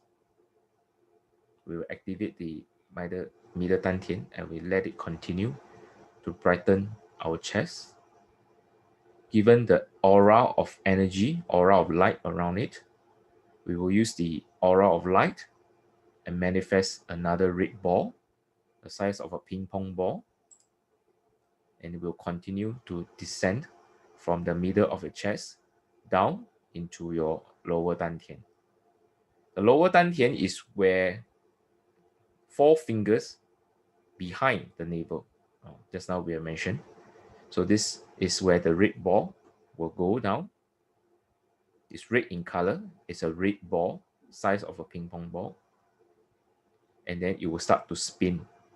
Spin is also known as a self-rotating, self-rotation. It will rotate on its own axis in the direction of right, back, left, front, right, back, left, front, right, back, left, front. Okay, later I'll explain this in more detail. Okay, last, we will actually ignite the fire. Okay, this is known as the Kundalini fire. Okay, from our reproductive organs. Okay, this position Okay, I shall come to this PPT that will show you how this works. Okay, so this position is actually, where is it? Okay, so this is known as the yin qiao. Okay, just above the peridium. Okay, there's a difference between male and female. For male, it's actually your prostate. Okay, the female is known as the opening of your womb or the uterus. Okay, the uterus, because this is known as the reproductive uh, organs of our human body. So for men, it's the prostate. For ladies, your uterus, opening of the womb. This is also known as our reproductive, very important reproductive organs. This is where we give life to our next generation. We procreate a new life. So it has a very strong vitality through the interaction between male and female. That's where we are able to have babies. Okay, you will take both the man's energy and the father and the mother to come together to create the spark, and hence the creation of a new life. So it's actually situated at our reproductive organs. So for men and women, this is the location. It is not the peridium, it's above the peridium. Okay. So why we have to target this is because it is the cradle of life. Okay. This is the source of our life energy. Okay. And initiating this life energy instead of flowing out of your body, that will actually why we have when we procreate creation of a new life, our energy is actually being sent out of our body. Uh, Hence, we will actually feel very tired after sexual activities, because a huge amount of energy is being dispersed out of our body. So during meditation, it's a very important to guard this source of life energy. Instead of letting it flow out, we need to let the energy flow inside our body. So this is why we need to have this fire gushing out from the opening of the womb or the prostate. Fire burns upwards, okay? It doesn't flow out, it flows up. So within the fire, from the yin qiao or the reproductive organs, the fire will continue to burn upwards all the way up to the lower dantian, where this spinning of the red ball is at this lower dantian. So as the ball spins, the fire gushing up from your yin qiao will move up, engulfing, covering the entire red ball in the flame of fires. So it is not a small flame, it's not a small light, it's actually a big fire gushing out from the reproductive organs and then transferring the energy from the reproductive organs into the lower energy cube or the lower dantian. Okay, so we are converting our body, converting our body from a depleting form. They call it entropy. So state of entropy is we are always sending energy out.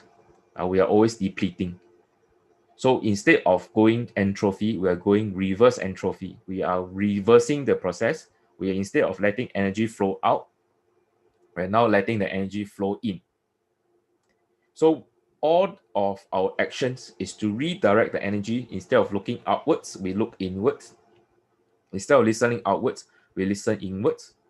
Instead of maintaining your consciousness outside of your body, we return the consciousness into our body.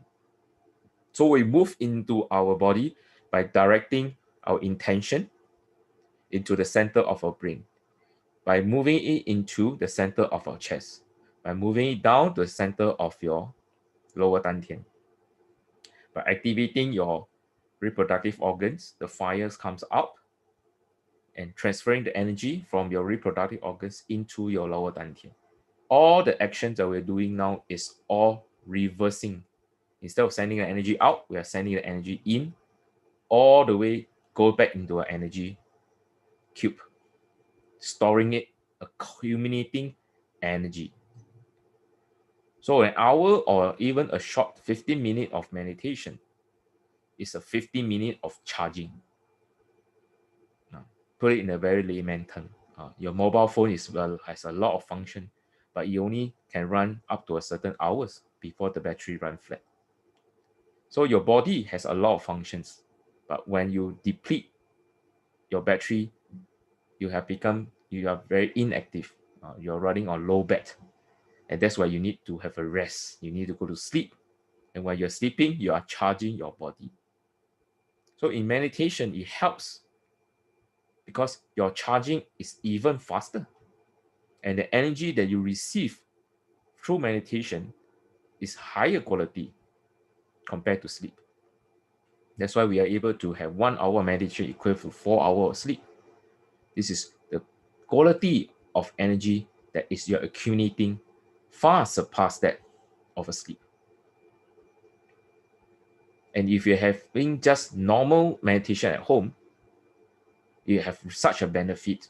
Guess what you can do when you're actually in high energy spots?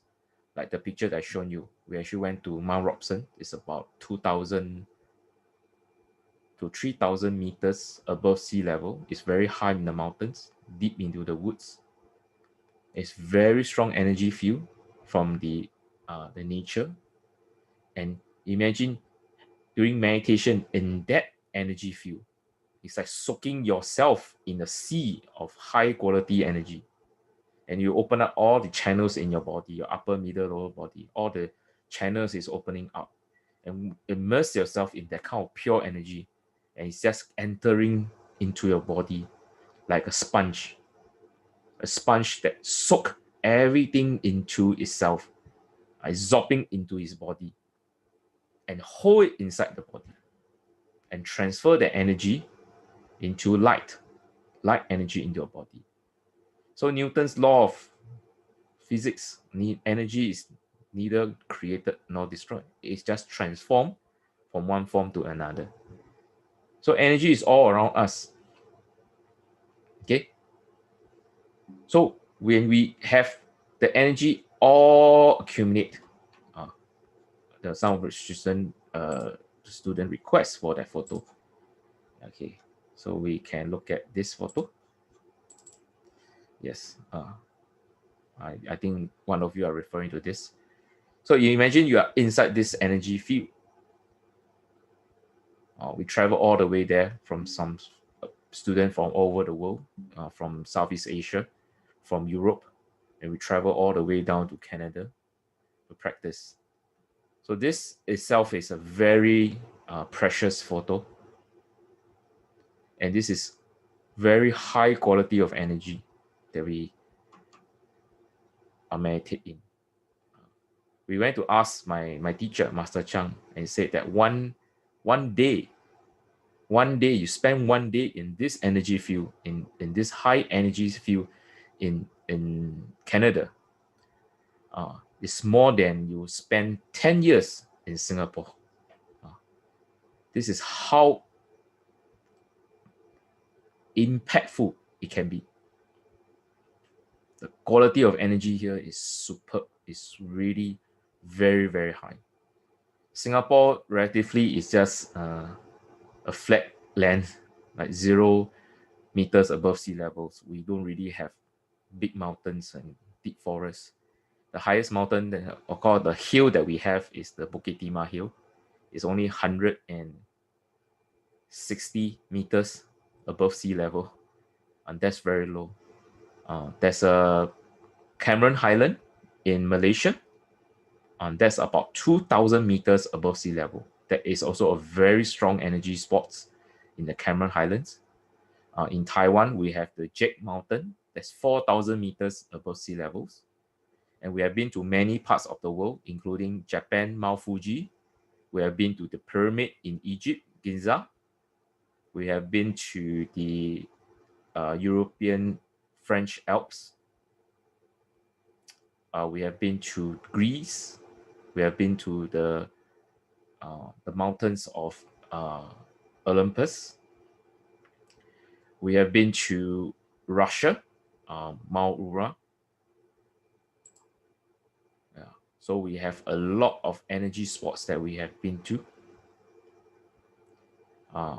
Last but not least, we also been to Nepal.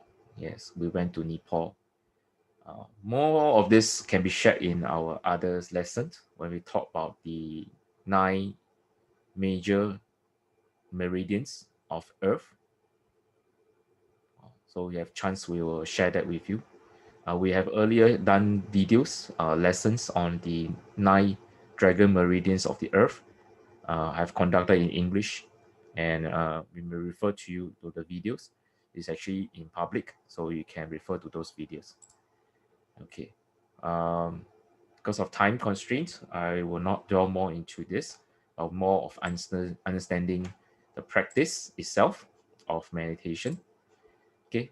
For those who are new to this, one important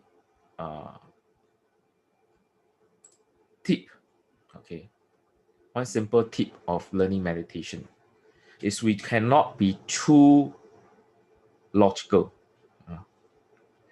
It's like trying to use physics or trying to use mathematics or logical to try to understand something that is non-logical or illogical. It just cannot be comprehended. Meditation is an art. Okay, it's an art on its own. Okay, it is beyond language.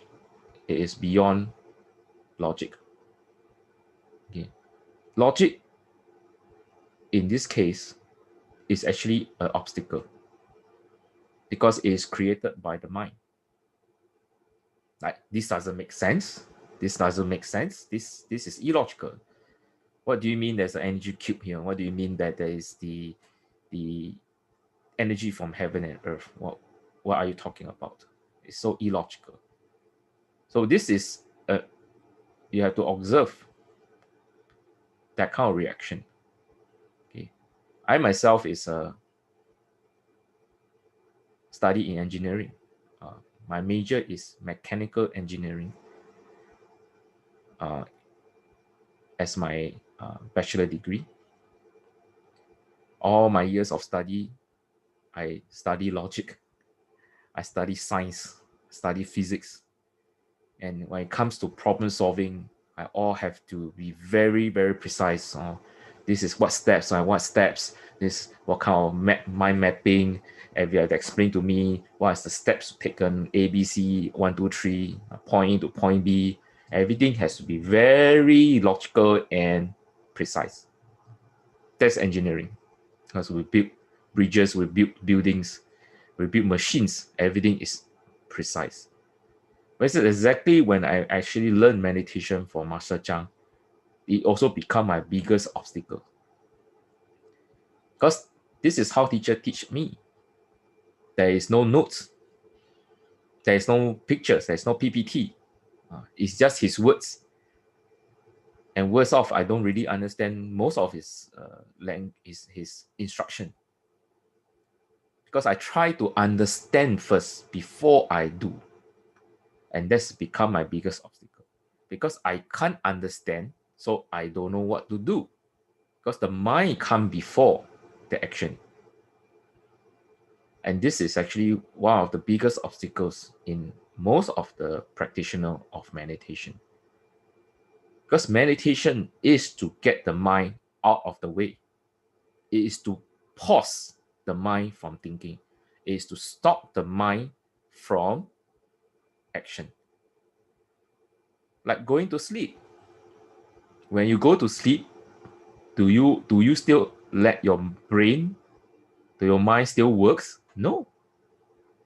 If your mind is still working while you sleep, guess what? You have a bad sleep. You wake up the next day even more tired because your brain can't stop. It is still running. It's like an idle engine trying a car, but you never off the engine. The engine is still running. You're not even letting the car rest. So you have to switch off the engine. How do you switch off the engine? You have to turn the brain off. We can't really stop the brain from working because it is a passive construct. It will run on its own. But at least we can calm it down to a certain level. We can detach our mind from interfering with our meditation. So it's spread. We are actually splitting, detaching the mind and the body. Okay, so this is the mind, this is the body. The mind is controlling the body. So what we're doing now is to let the mind detach. It can still run on its own, but it's now not affecting, influencing on the body, and let the body go into a state of tranquility, rest, accumulate energy by letting the mind pause. So introspective meditation or intuitive meditation is a simple exercise where one rests the mind by detaching it and letting the body activate its self-accumulating process, self-healing process, self-regenerating process. The body has such a function. And we mentioned earlier, is to let it rest. It's going to sleep. But we are having a higher evolved practice. We are not really going to sleep. We are going into a sleep-like state while maintaining consciousness. Okay, so this is a split. Okay, after the practice, then we will then recover and let the mind attach itself back to the body. Then we can resume our activities. But splitting the mind and the body, you will then realize who is actually behind the steering wheel. It's not the mind, it's your true self. Okay, the mind is just a tool. It's just one of its tool that your body have. Okay, so you have to let your mind calm down. How do you let your mind calm down? By focusing your attention and your intention at the tip of your nose. Okay. I can bet that everyone who practice this will have the mind playing tricks on them. Okay, while you're focusing on the tip of your nose, your mind will have thoughts coming out. Don't listen to this guy, it's bullshit. Or he's making you, or what he says is rubbish. Okay, don't listen to him. Oh, this is a thought. Come to interfere you. Or while you're practicing this, you're thinking of what time will this lesson end? It's not getting anywhere. Okay? There's another thought that's coming in. And while you're meditating, there may be voices coming to you. Voices from the past, voices from the future. What about tomorrow? What are the things that come up from tomorrow? Hey, you have things to do tomorrow. So all the daily activities, daily to do, the daily worries will all surface out. Trying to, because the mind cannot stay at rest. The mind is still very active. But by detaching your mind and the body, whatever the mind is trying to give, trying to hold back the body, you are not letting it be. So how do you let the voice not affecting you? And by how? By staying as an audience. It's like going to a cinema and you watch a movie. The movie will have sound, the movie will have animation, and you are watching the movie, you feel that you are in the story, in the plot. But remember, you're just an audience. Whatever shown in the screen is just a show. It's not really happening in the real world. So do not let the sound and the vision make you feel that you are in part of the show, part of the movie. The show may be very exciting, they may be very funny. You will just react to it. The moment you react to it, you are already attached. It has an impact on you. But once you leave the cinema, hey, it's a good show. Life goes on. There is no physical change. Okay, because you are an audience.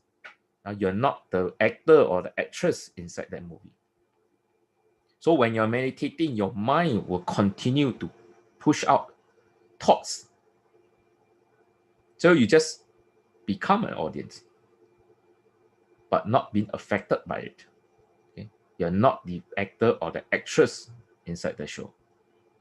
So whatever thoughts and vision that you have, you are just an observant. You are not the participant. Okay, you are just an observant to observe what's going on. So I encourage everyone to practice meditation and see what comes up for you. Okay. Our time now is 9:20 Singapore time. Okay, I would to request for just additional 30 minutes. We'll end the session at 10 p.m. So I would like to seek permission if I can just extend the session for another 30 minutes to 10 p.m. Is everyone agreeable? Yeah, okay with me. Oh, thank you. Oh, thank you. So we'll just have a quick practice of the meditation. Okay. Before we do that, I'd like to remind everyone the mobile phone. Okay. Mobile phone. Okay. It's a very good device. Okay. Usually during the practice, we'll ask everyone to silence your phone or to make sure it doesn't sound off so it will not interrupt your practice. Okay. But before you off your phone or before you change to silent, I like to invite everyone to take a selfie. You know what's a selfie? Take a picture of yourself. Okay. So I'm going to do that. On my video, see now I have my camera on. Okay. I will take a picture of myself right now. Okay. This is before the practice. Okay. So it's everyone. This before the practice, I'll take a picture of myself. Okay. And I will take a snapshot. Okay. So this is me now before my practice. Okay. So I encourage everyone to take a shot. Then after that, I will then switch off the phone. I'll put it aside. Okay. So this is a mini experiment. I'd like to ask everyone to participate. Take a selfie before the practice. And after the practice, we'll take another picture. And you using your own phone again. Then you see before and after. Is there any change? Okay. Okay, so everyone, we shall start the practice. Okay. During the practice, I will lead the meditation step by steps. At the end of the practice, I will play some meditative music just as a background. Okay, it'll be very soft at the background. The purpose of the music is not for you to listen to the music. The purpose of the music is to help you to block out any other noise from your environment. So you can stay undisturbed in the meditation music. When the time is up, I will pause the music and I will recall everyone back and I will lead the completion exercise. Then that will be the end of the practice. Okay, so we will start with the meditation practice. Okay, everyone, make sure you are seated well. Find a chair or even a sofa. Make sure that it's not too soft. And if you are actually on a chair, then you can rest both your feet on the ground, flat. If you are actually on a meditation mat or like a yoga mat that's sitting on a mat, then you can do what we call a lotus position, means cross-legged. But cross-legged in this case, it can have many different levels.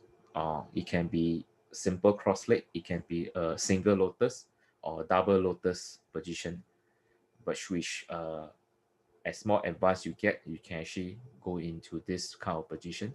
But right now, just for the beginning, a simple sit on the chair will do. For the old folks, that will also be easier on the knee. Actually, when you sit on a chair, you also won't have any numbness in your lower body. For some who did the cross-legged or the lotus position, you may actually have cause numbness as you do long meditation. So to prevent that, we just practice using the normal chair will do. And when you choose a chair, try not to choose those chair that is on roller. That means you can move the chair around, and it means it's not very stable. Find a chair that is not on wheels, so it's very fixed in that position, okay, and seat that's comfortable, preferably with cushion. So if under prolonged duration on sitting position, at least you will not have discomfortness.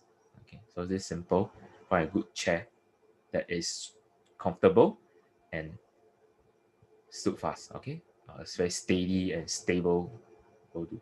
Okay, next is your hand. Okay, before we initiate, we will actually teach you this known as the stability mudra. How will your hand be like? Okay, so this is stability mudra. I'd like to show you. Okay, okay, oh, it's here.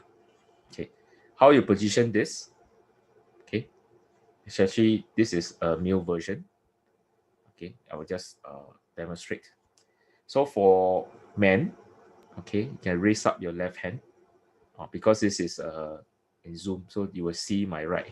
Actually, this is my left hand, and this is my right hand. But in your case, you will see the opposite.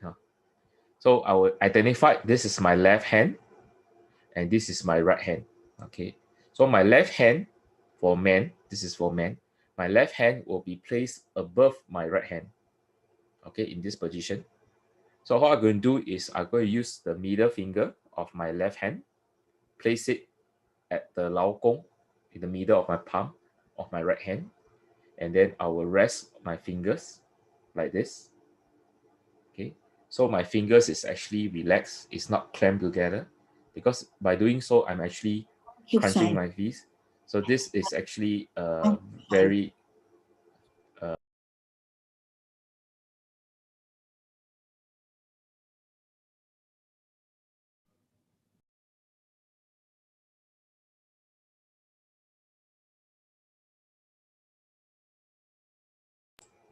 can everyone hear me?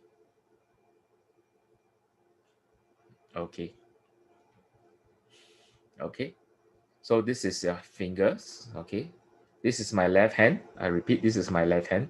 I'll place it with my middle of my hand, maybe the index finger. Sorry, my middle finger. Place it on the middle of my palm. Crunch down.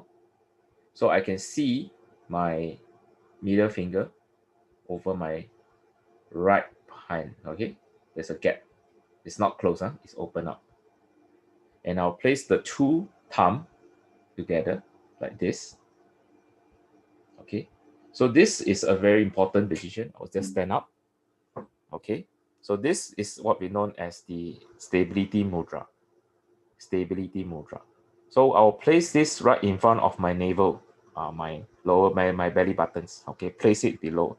In this case, I'm going to show you in this position. For ladies, it will be the reverse. The ladies this is my right hand.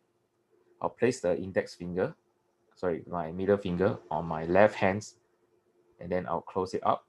Then the two thumb. So this is the ladies version, where your right hand is above the left hand. Men's version is left hand above the right hand. So in this way, the yin and yang, positive and negative of both the hands will be actually in a closed loop circle. Wow. Okay. Interesting. Okay, this is known as the stability mudra. Okay, place it and put it in front of your navel. Okay, this is known as a stability mudra. Okay. Okay, everyone. Okay, let's start. Okay, so this is a practice. Everything will be by verbal transmission. So you will not need to see, but must need to hear. So make sure that you can hear what I'm saying, and later the music will play. Okay, as we start the practice, you do not need to wear your glasses because you just need to listen. Okay, and make sure you are in a very comfortable environment.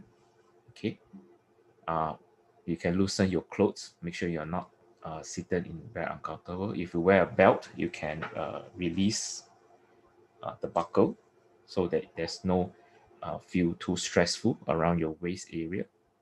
Okay, you're wearing any form of jewelry like watches or accessories, um, uh, bracelet and all this, you can remove it. So there's no metallic items on your hand, on your neck. So you remove all minimize any form of interference through your hand and through your neck. Okay, okay, we'll proceed. Adjust your sitting position. Make sure you're sitting upright. Do not lean your back on the back of the seat. Okay, make sure you sit in front or 2/3 of the seat. Straighten your back, tuck in your chin.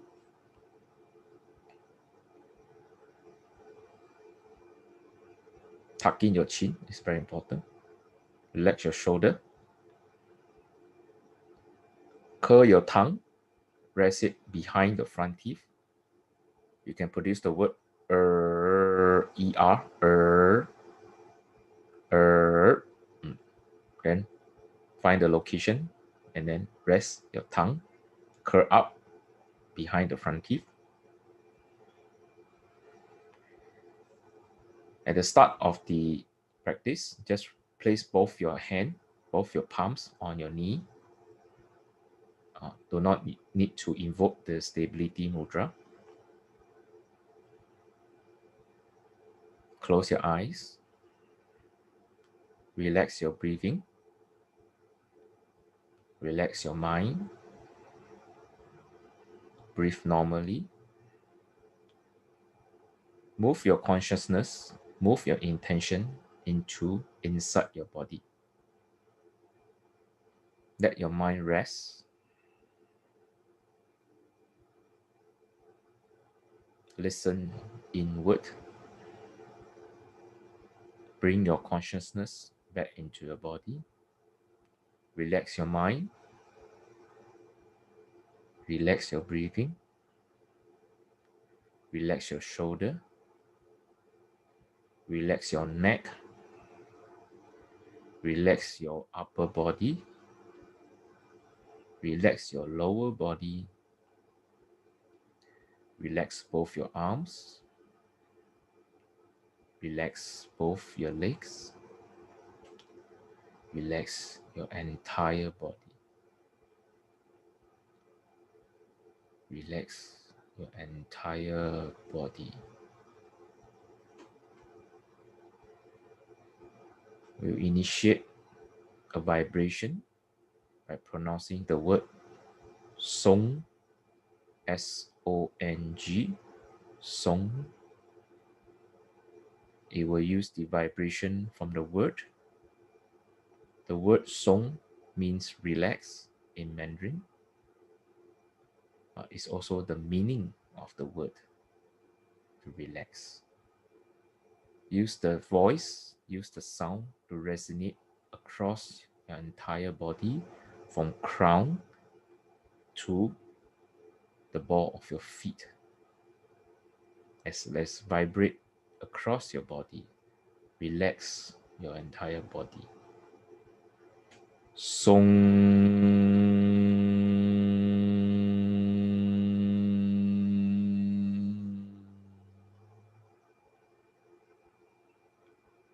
Let's recite together. Song.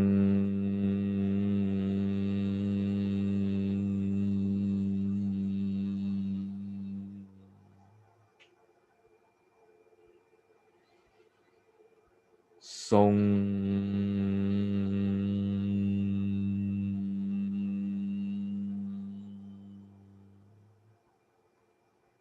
your mind, relax your body, relax your breathing. Song.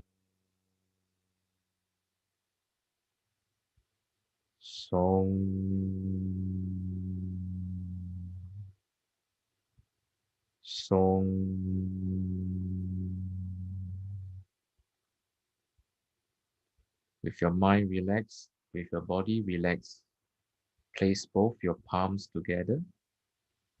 Place it in front of your chest.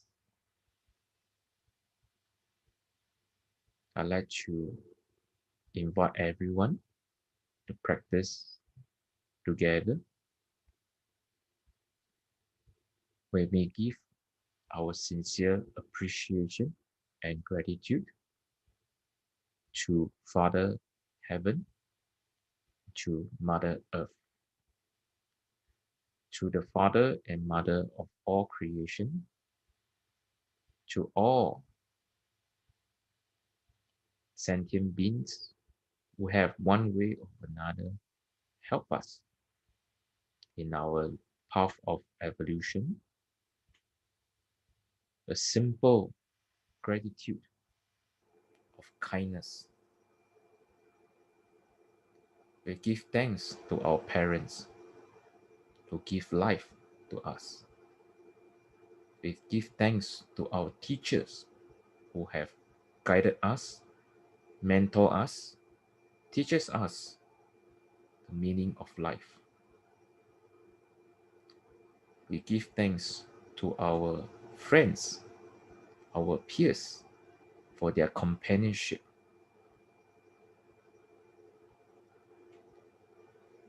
We give thanks to our family, for our spouse, to our children, to let us have the meaning of a home. We give thanks to everyone who have helped us. It may be your colleagues, it may be your boss, it may be your supervisor, your superior, it can be your subordinates, it can be your neighbor, it can be anyone who have one way or another help us.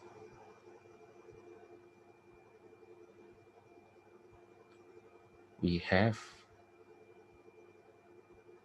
received a lot of kindness from the universe, and that we are grateful.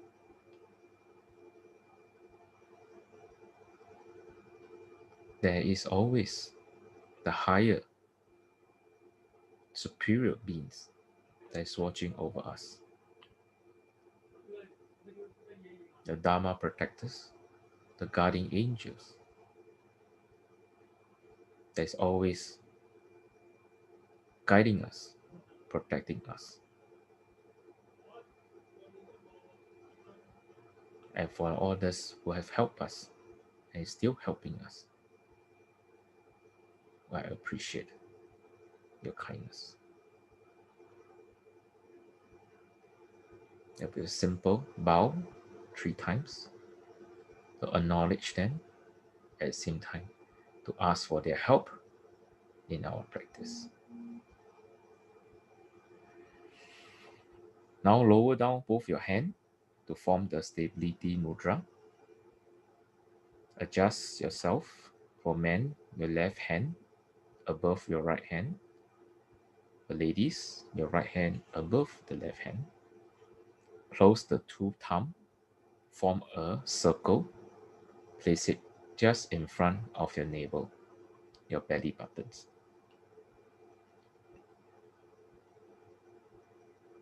Relax your body. Slowly open up your eyes and focus on the tip of your nose. Adjust your left eye and your right eye and focus on the tip of your nose. As you focus on the tip of your nose, be conscious of your breathing.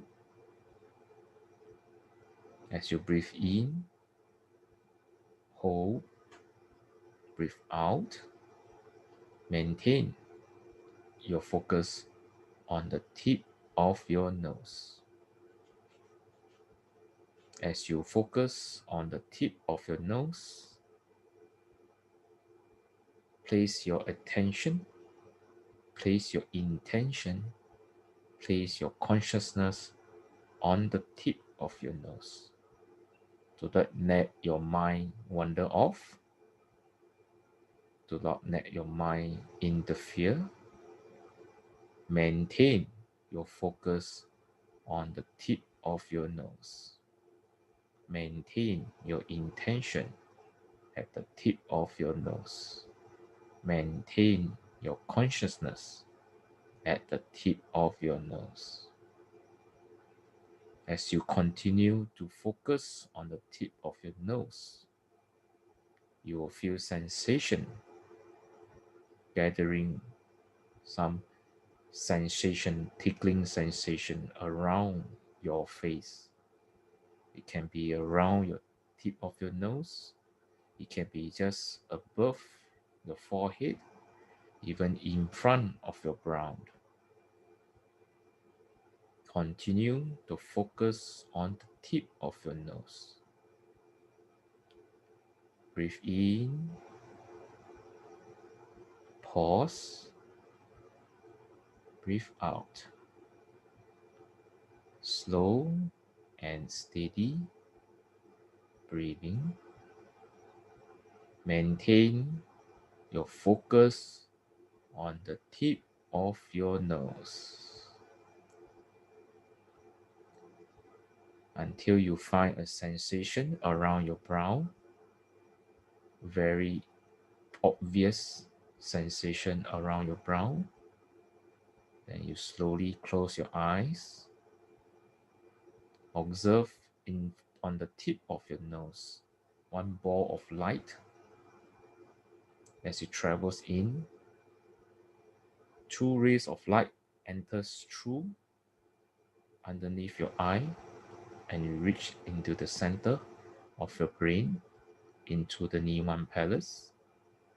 One ball of light ascend from the tip of your nose into the front, in between your brow, in front of your forehead.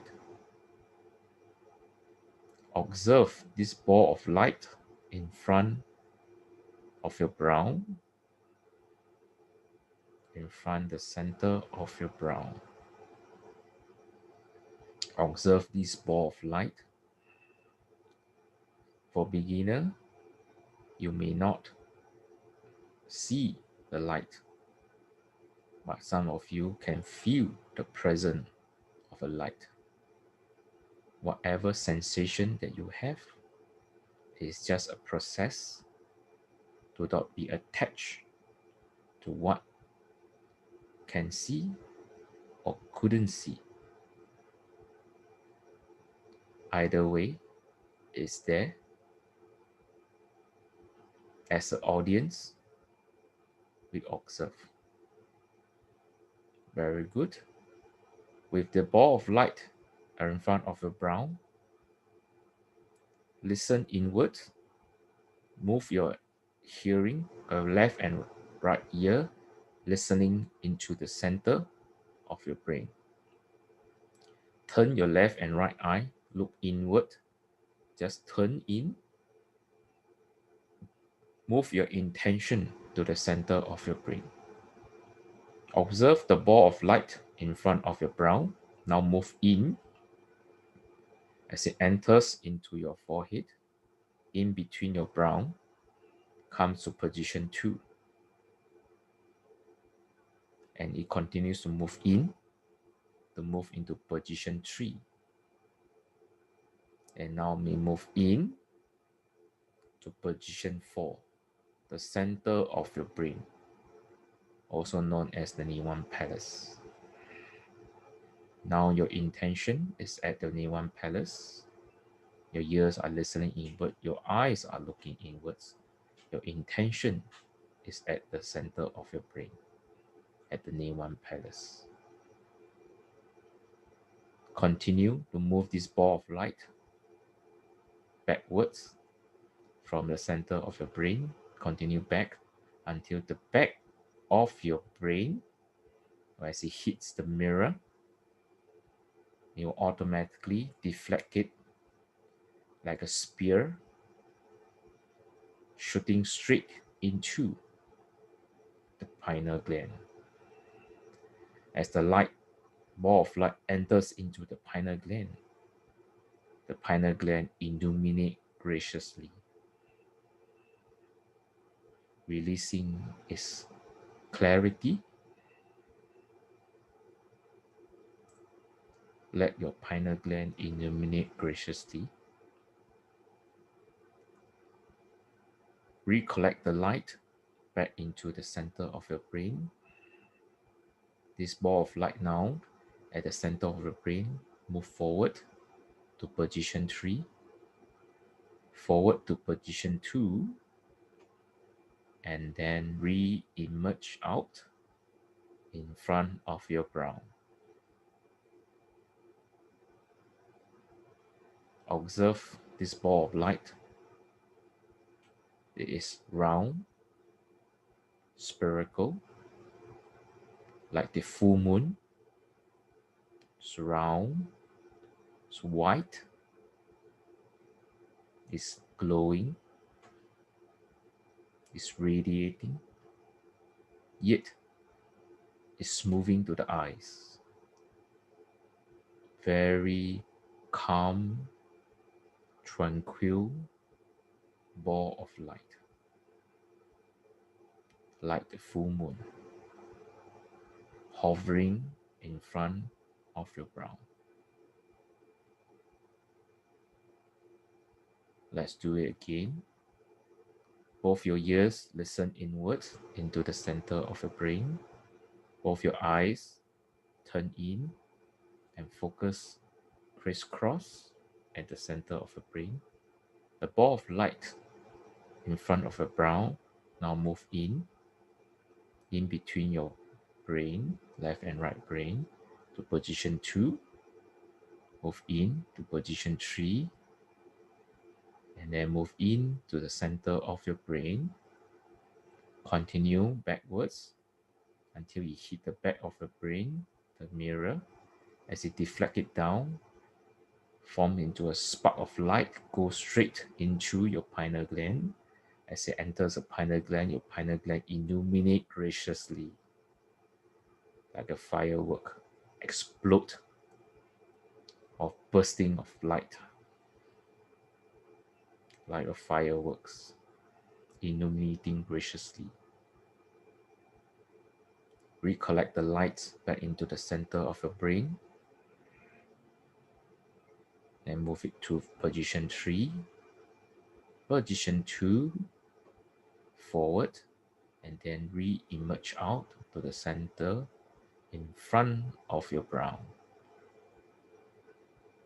Observe the difference between the first round and the second round. Some of you feel there's a difference. This may be very subtle, but there is a difference between the first round and the second round of practice. Now the third round of practice, we should do it again. Listen inward, both ears listen into the center of the brain, both your eyes turn in. Observe the center of the brain.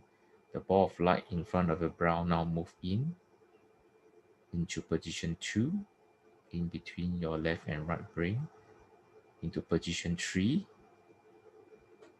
and continue to move into position 4, the center of your brain, into your Nirvana Palace. Continue back into the back of your mirror, deflect it down like a spear piercing into the pineal gland. As it enters into a pineal gland, your pineal gland illuminates graciously like a big explosion, fireworks. As it explodes, it reignite the crystal light property of the pineal gland. Very good. Move the lights back into the center of your brain. Move forward to position 3, forward to position 2, and back in front of the center of your brow, in front of your forehead. Observe this ball of light in front of your forehead, in front of your brow. It's more rounded, more dense, more compact. Some may feel it's heavier. Sensation may differ from person to person, but as an observer, as an audience. Now we move in the light. Observe the ball of light in front of your brow. Push in to position 2, position 3, and the center of your brain. Look upwards, open up your crown. Connect the crown to the center of your brain, like an antenna opening up. One beam of light shooting out like a laser beam out of your crown, straight up, connecting all the way up into the universe. Open up the gates to heaven. As the universe receives your light, it reciprocates with its own light. The energy from heavens descend down. As it enters into your crown, it continues through your central meridian into your Niwan Palace. Light up your Niwan Palace, continues down like a strong beam of light into your chest, down into your lower dantian, down into your peridium. As it hits your peridium, it continues to exit from your peridium and go straight down through your chair into the floor. Through the floor, go straight into the ground.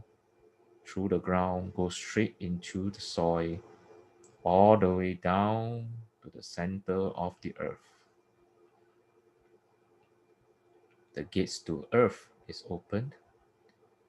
As the earth core receive light from the heaven, it also reciprocate a light from the earth itself, ascending upwards. As it enters into your peridium, it moves through the central meridian, through your lower dantian, as it moves up to the chest, cross your upper middle dantian, cross your throat, goes all the way up, ascend until your Niwan Palace, the center of your brain. So as the top heaven's light descend, earth light ascend, and then those light intersect into your upper dantian, which is the Niwan Palace. As both lights collide, it explodes, bursting of energy, like a two bolts of lightning striking at one point, right at the center of your brain. And your center of your brain illuminate graciously, bursting with energy. The earth energy continues ascend upwards, pierce through your crown, and continue upwards until it reach the center of the universe. So both the heavens and the earth energy now travels through your central meridian. Maintain your focus at the center of your brain. This is where the ball of light, a ball of light at the center of your brain. Observe this ball of light at the center of your brain and maintain your focus on this ball of light. Now move this ball of light through as it descends down through your central meridian. Observe as it moves down. Your eyes is following, your ears is listening as this ball of light descend, pass through your mouth, your throat, as it enters into your chest. And now it's at the center of your chest. Observe this ball of light as it explodes and manifests into a candle, and then light up the candle with a flame. Instantaneously, brightness illuminates your chest as the light brightness chase out all the negativity,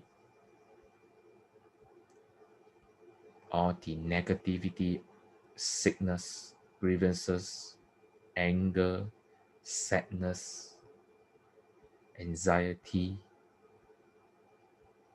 all the negative emotions, sickness, purge out of your chest. As the flame continues to burn and the ball of light from this candle illuminates your chest gracefully. Some of you observe this light as your chest expands. You can feel there's a change, there's a shift in your energy field. Just maintain as an audience. Observe the ball, this candle in the center of your chest. This is the position of your middle dantian, of your middle energy cube. With this candlelight, it exhibits a whole aura of light around it, like a ball energy field, like a spear ball of light surrounding this candle. And this ball of light is very bright, and around your chest area is turning into red color, very smoothing red bursting energy of around aura of redness. Manifest the light into a ball of red color, a red ball of light, the size of a ping pong ball. Observe this red ball of light at the center of your chest and continue to descend it down. Observe as the ball descends from your chest through your central meridian, down, cross your diaphragm, goes down as it pierces through, as it comes to just behind your navel, behind your belly buttons, 4 fingers behind your belly buttons. Observe this ball of light, this red ball of light as it hovers behind your navel, and then it starts to spin in a self-rotation.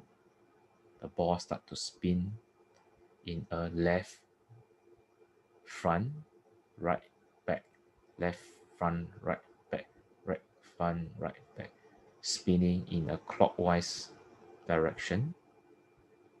As it spins faster and faster and faster. As the ball starts to spin faster and faster, it creates a vortex, energy spinning around the ball. As its energy starts to be sucked into the ball, creating a huge vortex of energy, cyclone. Energy from the 8 directions enters into the entire body, through your top, head, through all your pores, through all your acupuncture points. As it enters into your body, all starts to be sucked into this red ball.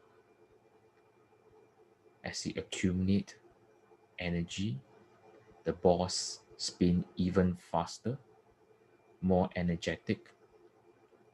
As it spins faster, more energy from outside the body pour into your body and suck into the ball even more. So as your body brings in more energy, the ball absorbs and accumulates the energies in itself, and you start to grow even brighter, start to grow bigger, and spin even faster. Observe the spinning of the red ball. Observe the spinning of the red ball. Observe the spinning of the red ball. Both your eyes is looking at the red ball. Both your ears is listening to the spinning of the red ball. Feel the entire consciousness, senses at the spinning of the red ball. You can feel the movement of the red ball in your body. Energy accumulates in the red ball. Now move your attention, your focus into your reproductive organs. For men, is where your prostate is. For ladies, the opening of your womb, your uterus. This is your reproductive organs. Observe from your reproductive organs manifest a big fire gushing out from your reproductive organs. A big fire gushing out, burning vigorously out from your reproductive organs. As the fire gush out, it rush towards the spinning ball, and the fire is big, vigorously burning. As the fire flame engulfing the red ball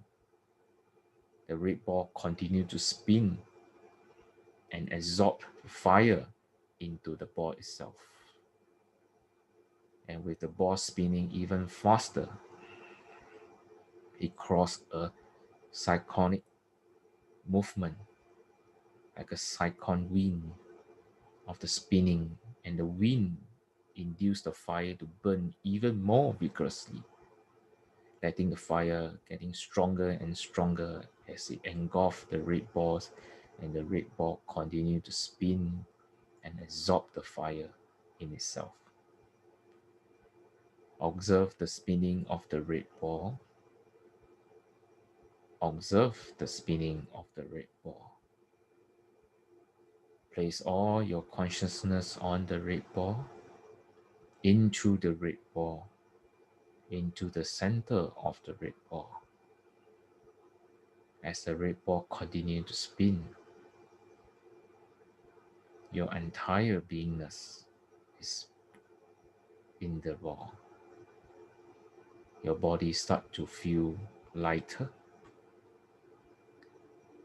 It's like floating in the air, slowly dissolve into the circuit board itself, your environment, the room that you're in, start to be absorbed into the light itself. The building that you are in vanish into the light itself until there is nothing but light, pure light. Slowly, your whole mind, body, your beingness is in a state of calm, tranquil, serenity, into the state of selflessness. There is no I, there is no self. We are all as one, blend into nature itself. As the energy from the nature flow through us, we are part of nature, and nature is part of us. As you observe the light, you slowly go into the state of stillness. With stillness, maintain calm and slowly go with the light.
Observe the spinning of the red ball. Observe the spinning of the red ball. Observe the spinning of the red ball. Observe the light at the center, middle of the chest. Observe the light at the center of the brain. Observe the light at the center of your chest. Observe the red ball of light at your lower dantian. Observe the fire gushing out, engulfing the red ball of light at your lower dantian. Maintain the spinning of the red ball. Beyond the practice, keep the red ball spinning throughout the day. Observe the energy constantly accumulating into your lower energy cube. Let the light at your chest, the candlelight, continue to blossom. Do not extinguish the light. Keep the light, keep the fire going throughout the day, throughout the whole day, even when you are asleep. As this light brightens your entire chest and always like a light, like a beacon of light guiding you. Maintain the warmness in your chest. Maintain the brightness in your chest. Maintain the brightness in the center of your brain, as that gives you clarity, awakening, consciousness. Let you stay alert. Let you stay observant. Let you stay conscious. Let you stay peace with yourself. With that, we will end the practice for today. And now we'll go into the completion exercise. A simple breathing, breathe out exercise to harness all the energy that is still around surrounding our body. So we just do a simple breathe in. As we breathe in, we open up our arms. And as we breathe in, we swing our arms up. Harness all the energy back into our body. Goes back into the spinning of the red ball. And we breathe out. Second time as we breathe in.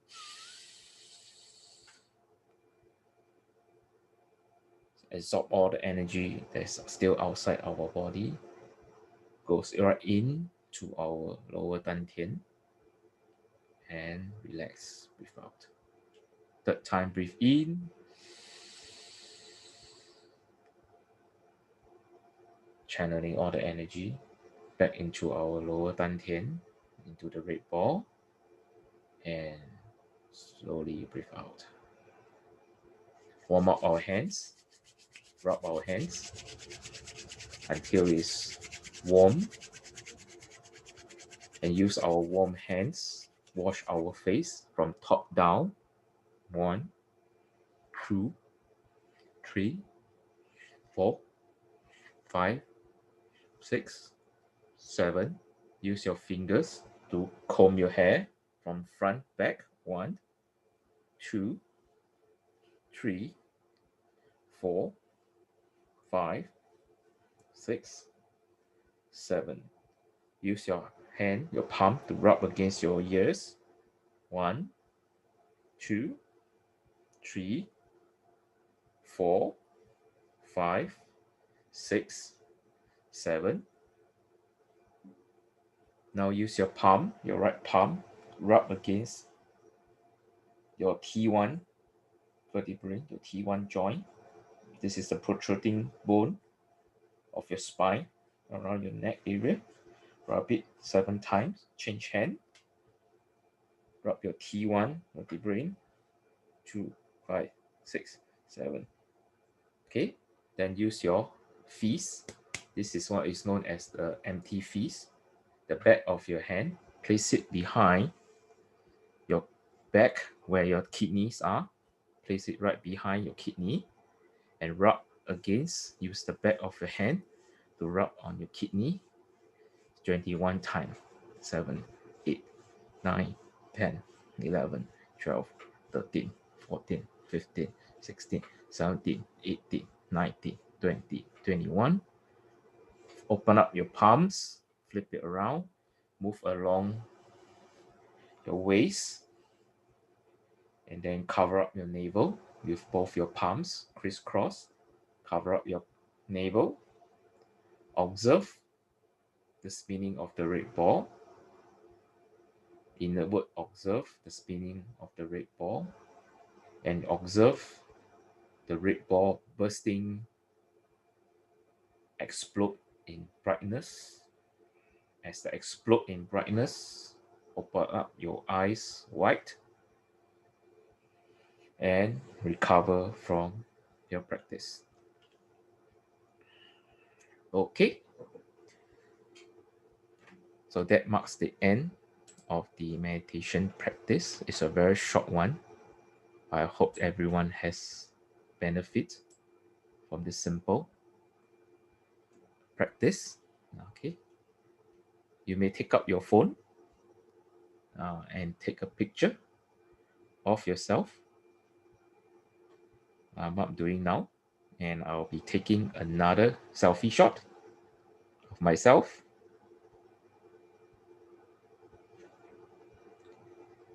And you can observe before and after of your picture, before and after, and see if there's any changes, any obvious changes in the brightness of your beingness.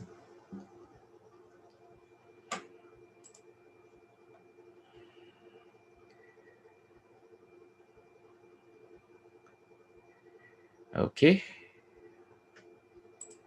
Do you have any questions from the participants? Anyone like to share what you have learned today? Anything that you like to bring out? Because sharing for the practice is actually important. It helps to crystallize what you learn or any form of realization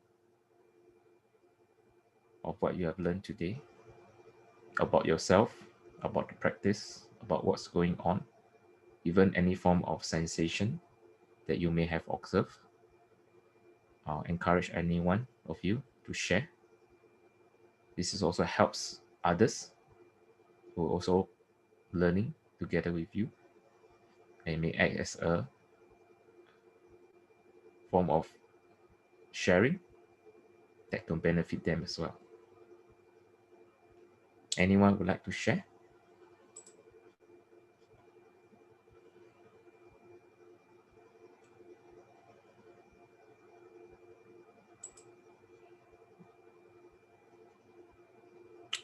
Anyone?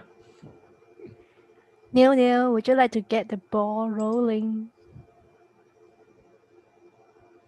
Or everyone is still in a meditative state? Hi, Neil here. Sorry, I was in blur state. Just coming around. Oh, okay. Oh, thank you, Simon. For me, it was good practice.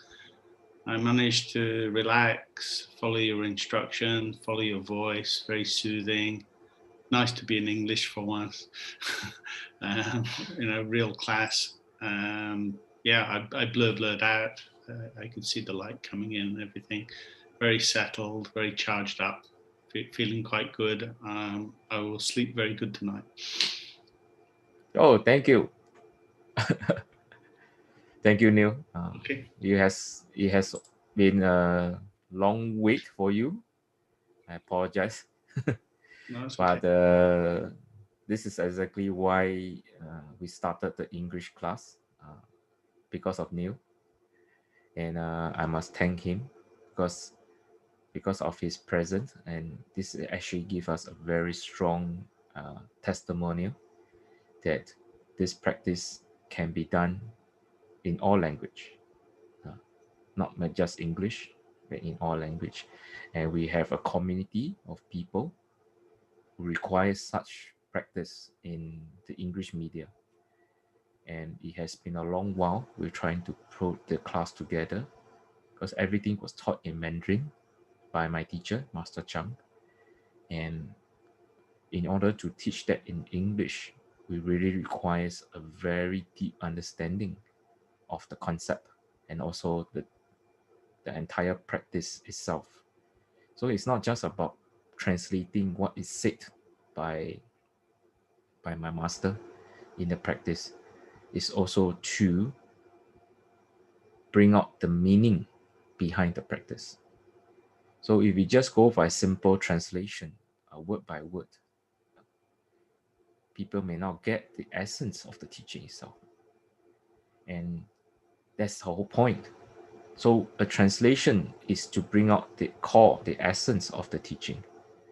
And it really requires you to go through the practice and make the practice yourself, as in you master the skills.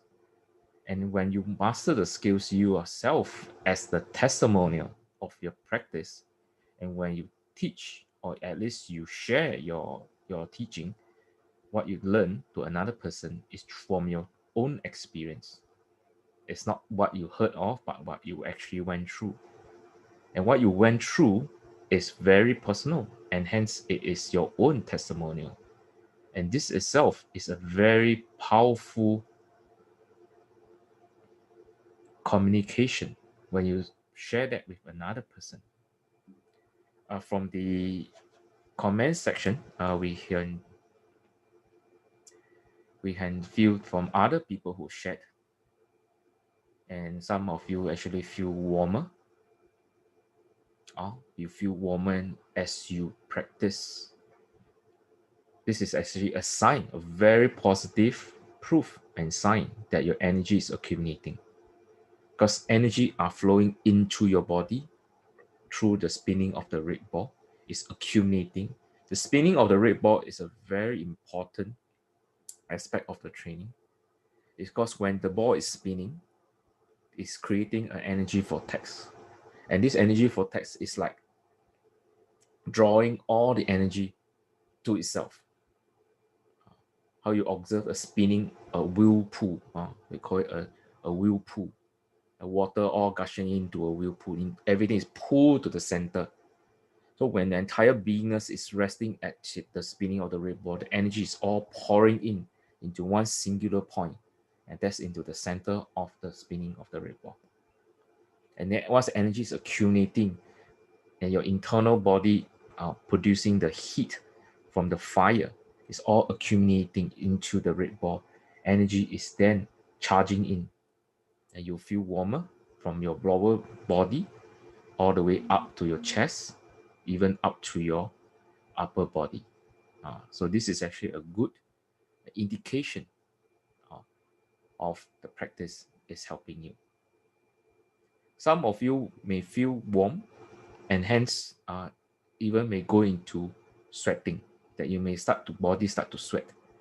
So during meditation practice, it is important not to catch a cold. Why? Because all the pores in your body is opening up, absorbing the energy. So do not be, you have to take care of yourself. So during meditation, it's good to cover your body. Do not be naked.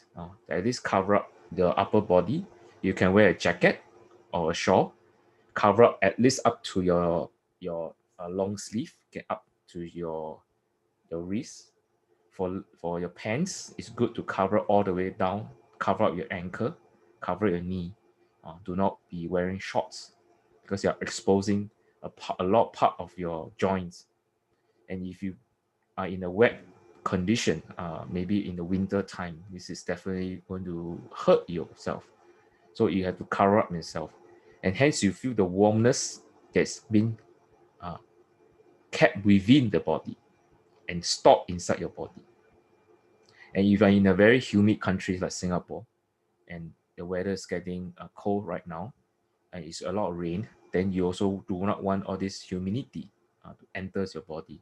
That will cause rheumatism as a later part of your age. It may actually hurt all your joints because of the wet, the humidity, the wetness in the air. So it's advisable to practice in a room where it is comfortable. You can on the air conditioner, set it at a temperature which is comfortable, not too cold, not too warm, just nice. Maybe about 21 to 23 degrees, not too cold, and you're freezing. So that's not good as well. Also not too warm, as you cause yourself a lot of discomfort. So this is actually a good practice, is to keep it within a cool environment. Okay. Thank you for all your participation. Sorry for overrunning the class, and it's getting a bit late. So I'd like to wrap up the class, and I'd like to welcome you all to join in for the next Wednesday Zoom session. I will be starting the English class on a weekly basis every Wednesday. Singapore time will be 7:30 p.m. And this is going to be running on a weekly basis. It will be all conducted in English, and all the practice that we have been going through will be explained and be guided in English. And I strongly encourage everyone to join at the same time, have questions to ask so that we can have a good interaction. We learn by asking questions because it clarifies your doubts and clear your misunderstanding. Then you are able to comprehend the concept better. At the same time, the practice itself will give you realizations, new findings, and this realization sometimes requires you to voice it out so you can then understand what's going on, and hence you can propel you even further in this road of evolution. And with that, I'd like to wish everyone good day, good night, and peace out. Have a good sleep tonight. Bye-bye. Thanks, Simon. Bye-bye. Bye-bye. Bye-bye. Okay, thanks, Simon. Thanks, Simon. Good night, everyone. Good night.